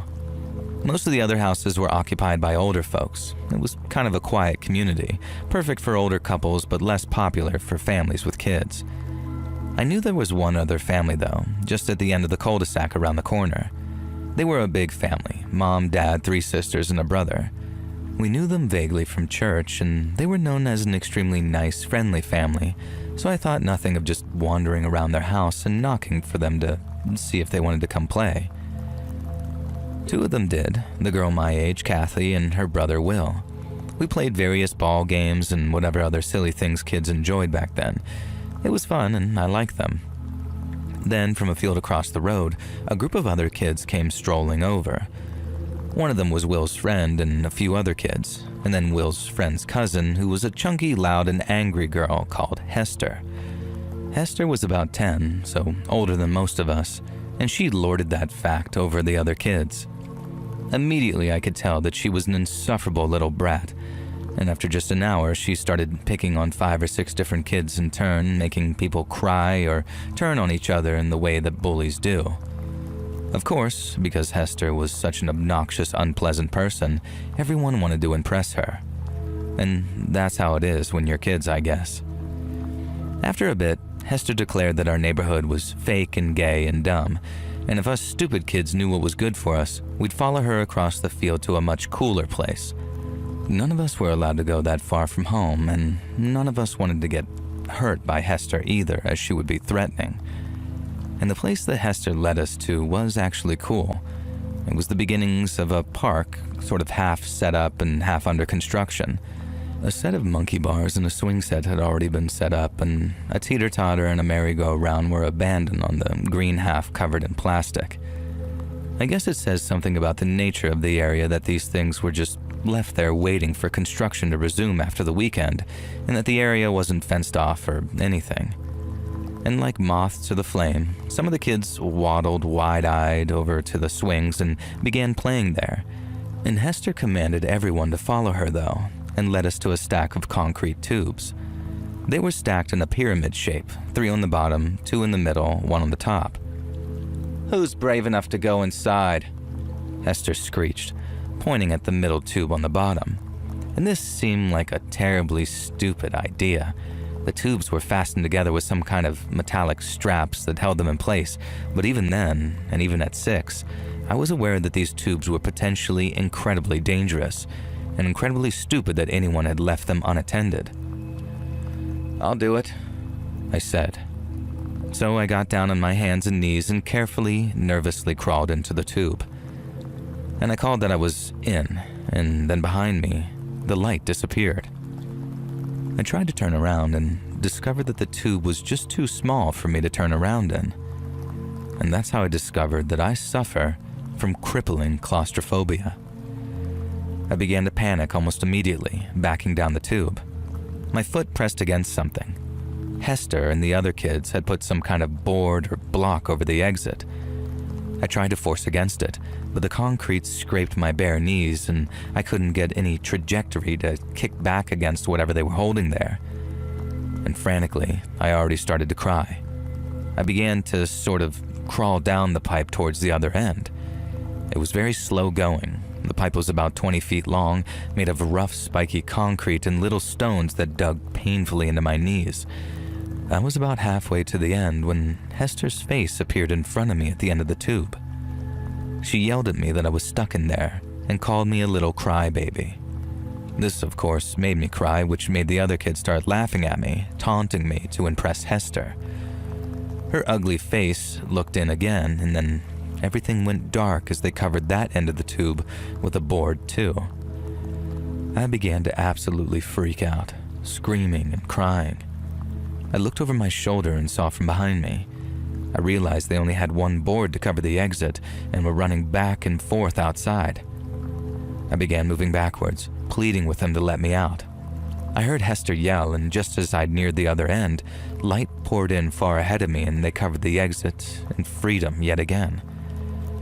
Like I said, I'd never experienced my true fear or suffering until that point, but suddenly it was like a little imp was sitting on my shoulders, punching me rapidly and repeatedly in the temples. I began absolutely hollering, crying, screaming, and begging them to let me out. Hester laughed and yelled at me to go to the other end, that the board was stuck, but I could get out if I crawled. So I crawled, blinking towards the light through my tears, and sure enough, when I was near the end, the kids jeered and howled at me, and then covered the end instead. And this process went on a couple of more times, each time with Hester promising me that they'd let me out this time, and each time they'd cover the exit. And by now I was cut up and bloody and screaming and obviously crying, and to this day I don't know what kind of psychopathic little brat Hester must have been to keep this up. In defense of the other kids, by now a few of them were arguing with her, shouting at her even, and I didn't know it, but Kathy and Will had already left to go get an adult at this point. As far as I knew from within my concrete tomb, though, all of those kids were out there enjoying it, and they wanted me dead. I don't know if I had some kind of actual seizure or if it was just a panic attack, but I began flailing and kicking. My skin burned with agony as I punched and kicked the concrete interior of the tube. I don't know what I was trying to do, if I thought that I could break my way out or something, but regardless, something did break. I heard a cracking, a crumbling noise, heard a metallic snap, and then felt a seismic shifting as the tubes on top of me began to roll. All hell broke loose. Hester and the other kids began screaming in fear. I started to roll, dust from the concrete tube stinging my eyes and making it almost impossible to see. I was pretty much in the middle of the damn tube. Blissful, blessed light flooded in from ahead of me, and I began to scramble as quick as I could towards freedom. I knew that I was in genuine, serious danger of actually dying if I didn't. As I reached the end, I felt hands on me dragging me roughly out of the tube, and I was pulled out onto the grass. Then I heard this rumble and a crunch, and heard the most haunting, ear-splitting scream, the worst sound I'd ever heard in my life. Kathy and Will's dad, Jack, was the one who pulled me to safety. They'd gone and told him what Hester was doing, and he'd come out to check and then rushed over in horror when he saw what the kids were doing to me. Meanwhile, Holly had come to apologize and witnessed me being pulled from the concrete tube seconds before it cracked and caved in on itself. If Jack hadn't pulled me out those last few feet, I genuinely don't think that I'd be here to write this story, at least not in one piece. The horrific scream that I heard had come from Hester's cousin, George, Will's friend who lived nearby. One of the concrete tubes had just rolled off the stack and literally crushed his leg. I caught a glimpse of it as I was carried away by Jack, and holy crap, it was like there wasn't even a leg there. He was eventually fine, thankfully, but he had to have multiple metal pins surgically inserted into his leg and a bunch of physical therapy, and Hester's family had to foot the entire bill. I have no idea what happened to her, and I wish her all the best, and I hope she went on to have a great and fulfilling life. Just kidding. I don't think I can really say what I feel about her without getting you demonetized. And so that's the childhood trauma that still keeps me up at night to this day. I still can't stay in enclosed spaces. Even elevators make me panic, and while I can manage them if I have to, I'd always rather take the stairs.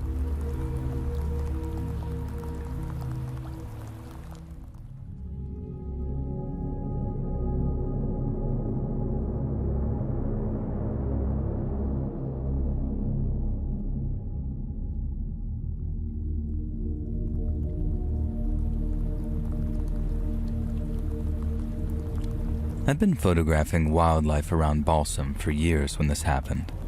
Trail cameras were my eyes when I wasn't there, and I'd rig them to the trees and they'd snap motion-triggered shots day and night. Now that summer that this happened, I set up 5 cameras near a stream where bears often wandered, and the plan was simple. I'd leave them for a week, retrieve the footage, and sort through the images for keepers. But I ended up getting way more than I bargained for. The first sign of trouble came when I reviewed the footage back at my cabin. Most of the cameras had captured what I'd hoped for. Bears lumbering through the brush with their eyes glinting that sort of infrared glow. But one camera, tucked much deeper in the woods, showed something else. One night, a man walked into shot. But not some hiker or camper. This guy looked like he'd been living wild for years. His clothes were torn and filthy, and after walking into the shot, he'd started digging in the dirt with his hands, just sort of clawing at the earth like some type of animal. His movements were frantic, almost feral, but he never once looked at the camera, and I assumed that he hadn't seen it. I remember staring at the grainy images, my mouth just kind of hanging wide open, just completely astounded by what I was seeing. Who the hell was he, and what the hell was he doing out there? The footage obviously gave no concrete answers. All I had were pictures of him scraping at the ground in the middle of the night. It wasn't so much what he was doing either. It was the way he was doing it. Something about the way he moved, the way his head twitched as he worked, it scared the crap out of me. So, rather than be in the same section of the forest as this dude, I decided to retrieve the cameras the next day, a whole 2 days earlier than planned. I wanted those images safe, and I didn't like the idea of being alone in the woods with someone like that walking around at night. The next morning, I hiked back to the stream where I'd rigged the cameras. I found the first camera easily, but the second I saw it, my heart sank. The lens was shattered, and the casing cracked like someone had taken a rock to it. I checked the next one and found the same thing. Someone had smashed it to pieces. By the third one, my hands were already shaking with anger. 4 out of 5 were ruined, with their memory cards either missing or found crushed on the ground where they'd been rigged. Only one camera, deepest in the woods, was still intact. I hesitated before checking it, as part of me wanted to grab it and just leave, but I needed to know what was on it. So I popped out the memory card and slid it into my portable viewer. The first few clips were normal, just animals of varying shapes and sizes. And then I saw him, the same man in the same tattered clothes, but this time, he wasn't digging.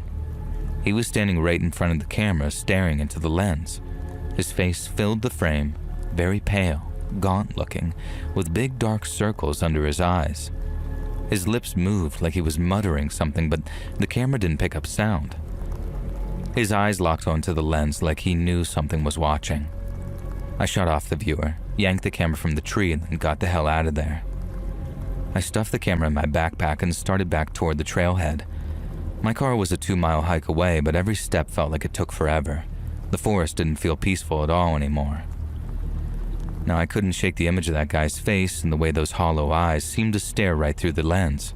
What did he want? Why had he smashed the cameras? And why had he left that one, the one with a video of him? It almost felt like a message, and one that was easily understood. It clearly said, "Leave now." And I tried to reassure myself, thinking that maybe he was just some hermit spooked by the cameras, but deep down, I knew better. He looked right at me through the lens. He'd clearly wanted me to see him. After an hour or so of very tense walking, the trail opened up and I saw the faint outline of the clearing where I'd parked. I walked over to my car, and then when I reached it, I glanced back at the tree line, half expecting to see him staring back at me, but there was nothing. No movement, no sound, but I knew he was out there, and that was enough to send a shiver through me. I climbed into the car, slammed the door and locked it, and I drove all the way home without stopping. I didn't go back to Balsam after that. The footage from the last camera stayed on the memory card unviewed, and I couldn't bring myself to watch it again and see his face. I packed up my gear and moved my work to a different range, far from those woods. The bears of Balsam Lake would have to wait.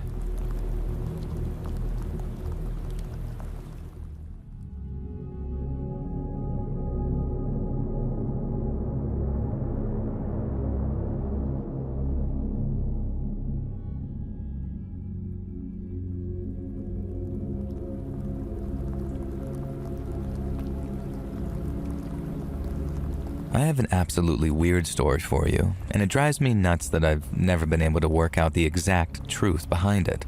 So maybe you and your listeners can give me some theories. At the very least, maybe it'll help me stop having nightmares about it if I finally talk about it to strangers on the internet. It was a pretty bad week to start with. Mom had asked her friend if I could stay with them in the weekdays before she had to do a work thing. Mom's friend had 2 kids, Benny and Daniel. Benny was my age and was my friend from school, and Daniel was younger. She was kind of a whiny, wet blanket kid who was constantly crying and moaning and kicking up a fuss about stuff. And that's why Benny and I didn't really take it seriously that day when Daniel fell and wouldn't get up. Instead, he just sat there, screaming and crying, saying, "It hurts, it hurts." We laughed at him to start with. It had only been a little fall, tripping backwards onto his butt. But when he carried on crying, we realized that maybe he was serious this time. Long story short, he had fallen backwards against the furnace of this fireplace thing and cracked his tailbone. Easy enough to recover from, but it required a hospital trip. And there was no way that Benny and Daniel's mom, Nancy, was going to tolerate Benny and I under her feet in a hospital waiting room all day. So Nancy called her friend, Kate, and asked if she could look after Benny and his friend they were babysitting, aka me. Kate was the mother of Elena and Carl. Elena was our friend from school, so we knew her. And sorry if this is some tangle web of confusion, but this is important. Me, Benny, and Elena were 7. Carl was 5, and Kate was their mom who was looking after us for the day while Benny, who was 4, was getting checked out in the hospital. Another important part, Kate and her husband Arnold were absolutely rich. They lived in a house that, to me as a kid, was completely huge and daunting. It was built in the 19th century, if not before, and in my memory it was like 8 stories. I'm sure it can't have been that big in retrospect, but it was this very old country house that had been in their family for probably generations at this point. Creepy portraits of various old members of their family hung on the oak-paneled walls. They had a housekeeper, a gardener, and a maid, and there were at least 2 grandfather clocks in the house, and I swear to God there was a genuine suit of armor in one of the corridors. The whole house was absolutely mysterious and wonderful and fascinating, and it smelled of old things. There were numerous cabinets and cupboards to explore, and various closed doors that were tantalizing and appealing, and there was even a music room filled with instruments, including a piano that I was absolutely ready to try out, as I was this up-and-coming pianist who'd passed 3 grades already. Naturally, because it was such a cool house with so much promise and excitement, we were allowed to stay in the freaking hallway, where we were given a box of toys and told to sit on the floor and play all morning. Elena and Carl were both really pale and quiet and pretty weird, and they seemed a little scared of their mom. Hell, me and Benny were scared of their mom. She was strict in a I want to seem cool and hip, but I also hate kids way, and clearly resented having to raise her own children, let alone look after Benny and I for the day. And I am pretty sure that she wasn't actually Elena's biological mom, but I never had any contact with the family after this one day. Things just didn't fully add up in my young boy mind, and all this just contributes to the mystery in my head. Elena called her Kate and Carl called her Mom, and at the time, I could not for the life of me work out how or why this was possible. I guess I didn't grasp the idea of a stepmom not being called Mom back when I was 7. After a few hours of mind-numbing boredom in which we were forced to play with toys that were for babies, we had lunch.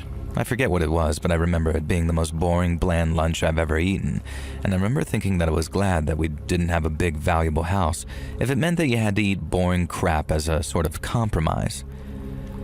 Benny was normally the class clown, but I guess he'd been babysat by Kate before because he was on his best boring behavior that day. He'd barely talk, in fact, and it was really unsettling to see my friend acting so muted.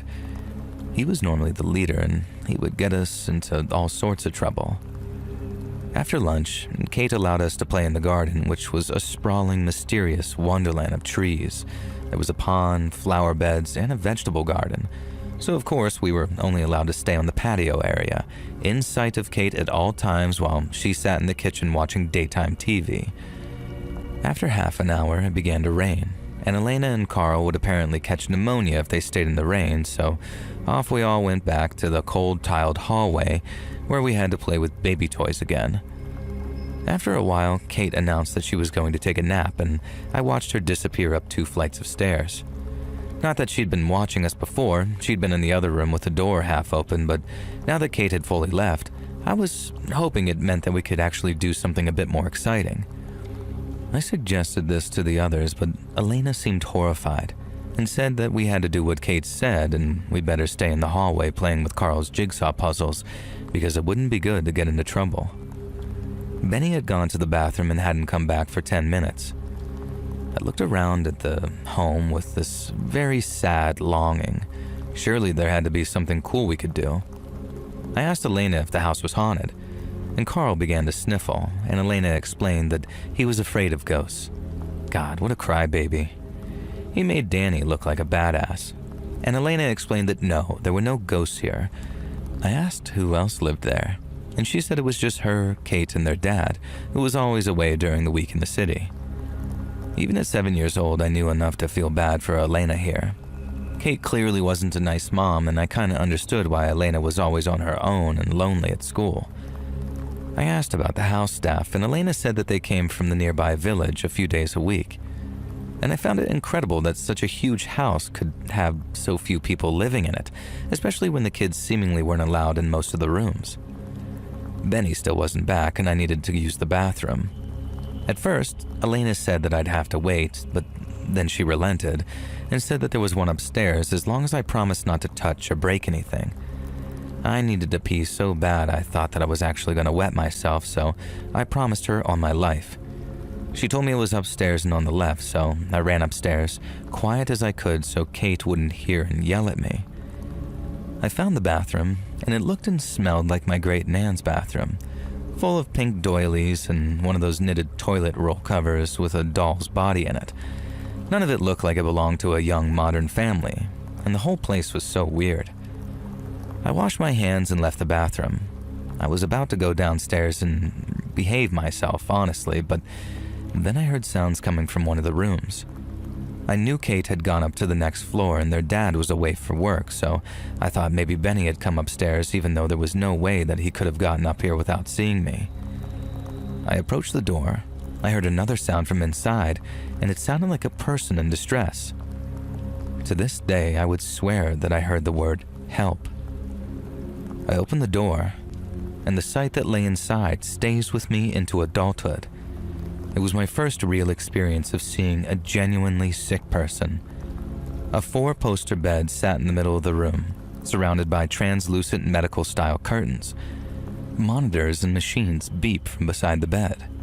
I didn't recognize them at the time, but since I know there was at least a heart monitor and some kind of machine to aid with breathing. There were a couple of other machines there too that I can't even begin to tell you the function of. The room stank of illness and antiseptic. It had the function of a hospital room, but otherwise it was like the rest of the house. Oak-paneled walls, old furniture, fancy cabinets, and yes, another grandfather clock. It was just the bed, the machines, and the person in the bed that were out of place. I took a step in the room, trying to see more details of the figure that lay in the bed. I genuinely can't be sure if I'm misremembering this, but in my head, I remember her being fully covered in a sheet, almost like a shroud. I genuinely thought that I was looking at a dead body at first. Then I realized the machines at least suggested that the person was alive, and looking closer I could see the sheet rising and falling as the person breathed.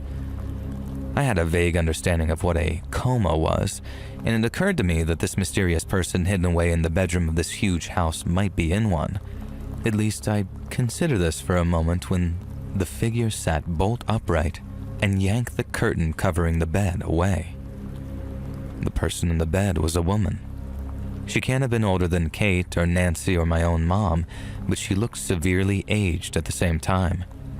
Her hair was slicked back with sweat, her skin pale and gaunt. She looked a bit like Elena, but ancient. The woman held out a hand to me, and I thought that she was calling to me. She started making sounds with her mouth, this sort of clicking coming from her throat, then moaning, but nothing I could recognize as words. And then her eyes snapped open wide, and so did her mouth, and it was like she was screaming, but silently. Again, I can't be sure if this was just in my head, as the stories become more terrifying to me over the years, but I'm sure she pointed at me. I let out a little scream, turned, ran, and thundered down the stairs. When I asked Elena who the woman in the room was, she looked completely pale and sick. She told me it was her mom, and I told her that no, it wasn't. It was a sick woman, not Kate. Dumbass me couldn't grasp that mom was someone else. Benny had returned from the bathroom by this point, and I started frantically telling him about the sick woman upstairs. His eyes widened, and he said that we should go and check on her. Elena started whispering in panic to us, saying that we mustn't go back upstairs. Carl, of course, started crying again. And before we could do anything, Kate came storming down. And I had never been yelled at by my friend's mom before in a way that Kate screamed at me then, calling me a disobedient little brat, a troublemaker, all sorts of things. I burst into tears. I had no idea what I'd done wrong. I thought someone was in trouble in the room, so I checked on them, and then when I realized I'd disturbed some sick lady, I'd left. Kate was having none of it though, and said that there was no way that she was putting up with this. She used a lot more swear words than that, and I remember being shocked at an adult talking to me that way. She called up Nancy, who luckily had just gotten out of the hospital with Danny. Kate stared at us silently for 20 minutes it took for Nancy to come collect us. Nancy scolded us repeatedly on the drive home, then made us sit in the utility room for the last hour of the day until Mom came to pick me up. I heard Mom and Nancy talking in quiet voices. Then on the way home, I told Mom exactly what had happened. I guess Mom took my side because that night I heard her on the phone yelling at Nancy that it wasn't appropriate to send me to be looked after by Kate anyway, and that nobody had the right to yell at her kid and punish him for something that he hadn't even done wrong. They stopped being friends after that, and Benny and I kind of stopped hanging out shortly after, which was fine by me because he was always getting me in trouble anyways.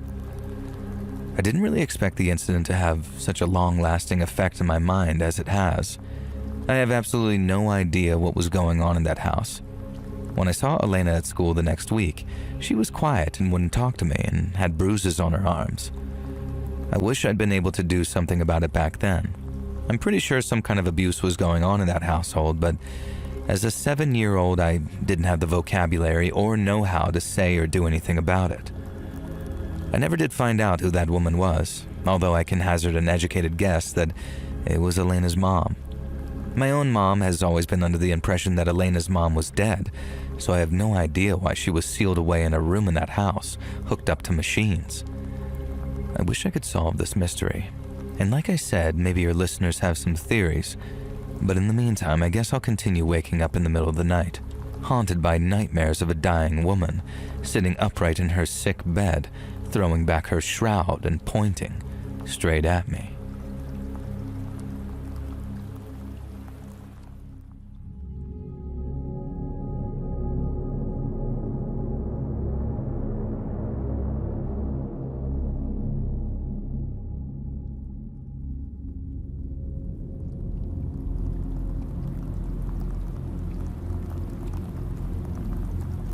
This is a story that happened to me in the UK when I was a kid.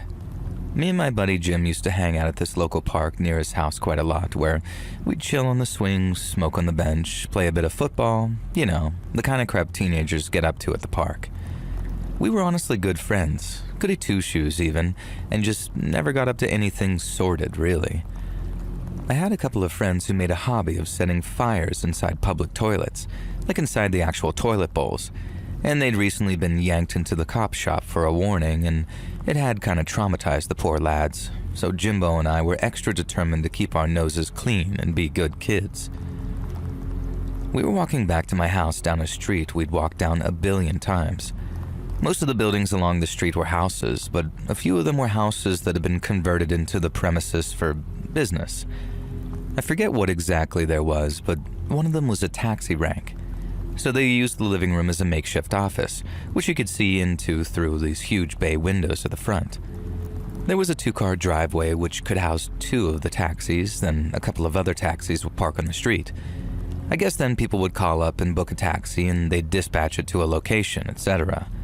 This was years before Uber. Back when in the UK anyway, there would just be a designated area in town and whatever for taxis to wait in, or outside the cinema or Hollywood Bowl and all of that. I guess the taxis stayed on this residential street when they weren't in use because the headquarters were there. I could never work out why they needed a whole house as the taxi rank, nor could I imagine what was in the other rooms. I can make a good guess now, but I don't want to spoil anything. Anyway, I'll call these Jabens Munter taxis because it's as good a name as any. So me and Jimbo were making our way home past Munter taxis when I had to stop to do my shoelace up. These were the days before ChatGPT and Skibbity Toilets, so you had to tie your own damn shoes back then. So that's what I did. I stopped and crouched down and began to tie my lace. Shock horror. I guess I'd accidentally decided to stop next to one of Munter taxi's cars though, because within seconds of me dropping to my knees, the door to the taxi rank burst open and an angry middle-aged Turkish guy came charging out. He hooted at the top of his voice, screaming at Jimbo and me. What were we doing? Why had we stopped there? What were we trying to do to his effing taxi? He was sick of us damn R-word kids effing up their cars. Were we cops? Were we keying the taxi? Wait, were we cops? Huh? Now I jumped to my feet, gesturing to my half-tied lace, and told him that I had in fact stopped to tie my shoelace. The Turkish man almost exploded in rage at this. I was absolutely baffled. He grabbed me and slammed me against the taxi, which, yeah, nice one, mate. If you're worried about someone vandalizing your stupid arse car, then good idea slamming a body up against it. And Jimbo, of course, decided that now was the perfect time to start taunting this taxi boss, calling him a prick and demanding that he let go of me, that we weren't doing anything wrong. But if he didn't let me go there and then he'd have a lot to reckon with. And I have no idea what Jimbo even had in mind. I don't think he'd ever thrown a punch in his entire life, and still probably hasn't, but he was a mouthy sod at times. Taxi wanker was having none of it, and dragged me forward, then slammed me back again. Then he threw me aside and pointed at the car. He screamed that I'd put a dent in it when I'd tied my shoelace, and I helpfully pointed out that it was probably when he slammed me against the taxi just then. And this caused him to grab me and punch me in the stomach. Not very hard, but enough to bring tears to my eyes. Jimbo started yelling at him again, this time taking things a bit more seriously. Meanwhile, two younger guys came out of the taxi rank, a white guy and another Turkish lad. The Turkish lad looked a bit apologetic, but the white guy was someone I'd seen driving the taxis around town before, a bit of a hard nut. He was holding a plank, getting ready to raise it like he was about to brain me with it. This plank guy started yelling at us alongside the taxi driver, and he said that we were the kids who had been repeatedly vandalizing their taxis, and that we were gonna effing pay now that they'd caught us. I had never touched the damn taxis before, apart from actually using their services a few times, and I told them this. I said we lived nearby and were just walking home, and I'd stopped to tie my lace. I again pointed out that my lace was untied, and if they'd just look, they'd see that I hadn't done anything to the freaking taxi. Young Turk leaned in and whispered something to this taxi guy. Plank guy did that thing that the hard kids in schools do, where they lunge at you and then stop, trying to intimidate me. He waved the plank around, and I genuinely thought that he was going to hit me for a second. Jimbo had his phone out, and this was the days of the Nokia 3310s, so we didn't have cameras and stuff like that, but we did have the means to call the law. Jimbo said he was going to dial 999 because we had nothing to hide, and this caused Taxi Wanker to freak out.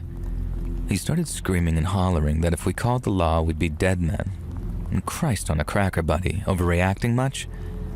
And that's when I twigged that maybe something more serious was going on here than a taxi firm being protective over their vehicles. I figured we probably needed to extricate ourselves from the situation pretty sharply, and I shot Jimbo a look, hoping he'd understand exactly what I was thinking. Instead, he called the men a bunch of tossers. Well, nothing for it.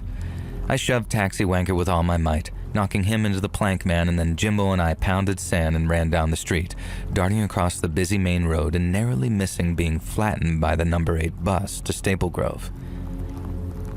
Then we were back at my house and home free. My stomach hurt where Taxi Wanker had punched me, but other than that, we were safe, and we vowed that we wouldn't take that shortcut back from the park anymore and thought nothing of it. Now, a few months later, my dad showed me a story in the paper. A local taxi firm had been shut down for their role in distributing heroin and cocaine. And get this, smuggling blood diamonds. And yep, of course, it was Munter Taxis. So I guess that's why they used an entire house as their headquarters, storing and packing drugs, and again, I emphasize this, blood diamonds. Now, Jimbo and I almost came a cropper from honest-to-God blood diamond smugglers. That's kind of badass, if not a bit terrifying, and in retrospect, it's no wonder they got so touchy-feely about me stopping to tie my shoe.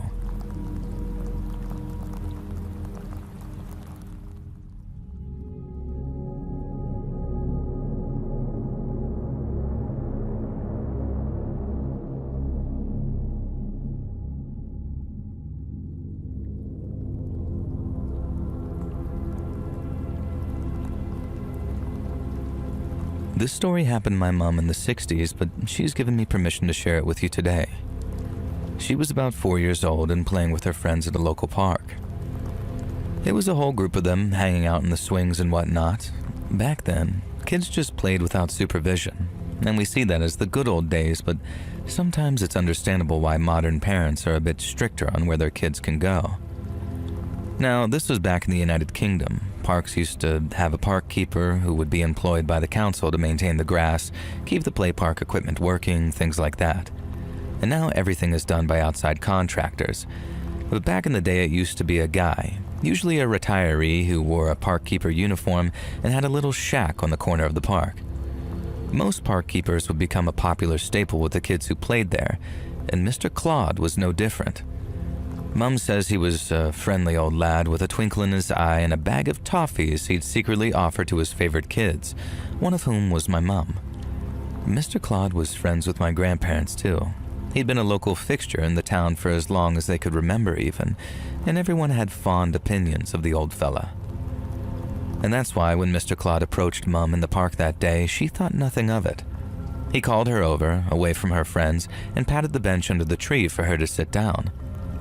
Mum joined him, and he asked if she was having a good day, if she was having fun, if she'd be starting school that autumn, just usual friendly chit-chat from the town's grandpa. Mom was a polite kid who loved to befriend and please adults, so she was only too happy to answer his questions. Mr. Claude reached into his pocket and withdrew his traditional rumpled paper bag of toffees, which he'd buy from the local corner shop. He gave Mom a toffee, and then after a minute, he asked her if she liked kittens. Of course, what little kid doesn't like kittens? So Mom said yes, and Mr. Claude told her that the park cat, Shelley, had recently had kittens and they were in his park keeper's shack on the other side of the park, if she wanted to see them. Mom did, of course. She hadn't really been briefed that well on stranger danger, but she says that even if she had, it was Mr. Claude, so she would have trusted him enough to go with him. Go with him she did, and he led her by the hand to his hut. Inside, he locked the door, not that Mom realized that at the time, and then had her sit on a stool. She looked around but couldn't see Shelley or the kittens anywhere. Mr. Claude made a point of trying to find the kittens and couldn't, and then pulled a little cat sock puppet out of a drawer. Mom says he made her laugh pretending it was Shelley, the park cat, and everything seemed fine. And then Mr. Claude reached into the drawer again and pulled out a magazine. He showed it to Mom and asked her what she thought of it. It was a nudie magazine. Mom told him she didn't know and got shy and a bit scared. And then Mr. Claude began flicking through the magazine, showing her increasingly explicit images of women. Mom can't remember for sure, as it was nearly 60 years ago now, but she thinks she remembers it being some kind of fetish magazine. Mr. Claude began asking her, a little girl, if she liked what was in the magazine. Again, Mom said that she didn't know, and began to get a bit tearful and scared. Mr. Claude started to get cross with her, and told her that a park keeper was a bit like a policeman, and she had to listen to him and do what he said. I don't want to repeat what he told her to do next, but thank God Mom said no. She jumped off that stool and stomped her foot and told him that grown-ups don't say things like that to little girls. She remembers Mr. Claude laughing at this and telling her that she was a precious little brat. We think that he must have said precocious, but this is how she remembers it. And then he grabbed her by the wrist and began trying to guide her hand somewhere. And to this day, I'm sure someone was looking out for Mom, because before Mr. Claude could do anything, there was a harsh knocking at the door. It was Mom's brothers, Jules and Andrew. They'd come looking for Mom to bring her home for tea, and the other little kids told them that Mr. Claude had taken her to his shed. My Uncle Jules says he always suspected that Mr. Claude was a wrong'un, so he ran straight over. Then when they tried to enter the hut and found it locked, they began to panic. Thankfully, Jules' bashing on the door caused Mr. Claude to panic, and he unlocked the door to let Mom go. When they got home, they told my grandparents how Mr. Claude had tried to behave, but they told Mom that she must have misunderstood him, and that sweet old Mr. Claude wouldn't possibly have wanted to hurt Mom, but she should never go alone with adults like that again, but also definitely shouldn't worry or be traumatized by it. I would be so mad at my grandparents for this, except Uncle Jules concluded the story for us. When the rest of the kids had gone to bed, he stayed up and eavesdropped on Granddad talking to a couple of his work buddies about Mr. Claude. They said it was high time that something was done about that dirty old man. The next week, there was a new park keeper at the local park. Nobody heard from Mr. Claude again. The story went that he'd gone up country to live with his son because he was getting on in years. Maybe that's true. Maybe the local dads chased him off. Or maybe they banded together and delivered another kind of old-fashioned justice. Who can say?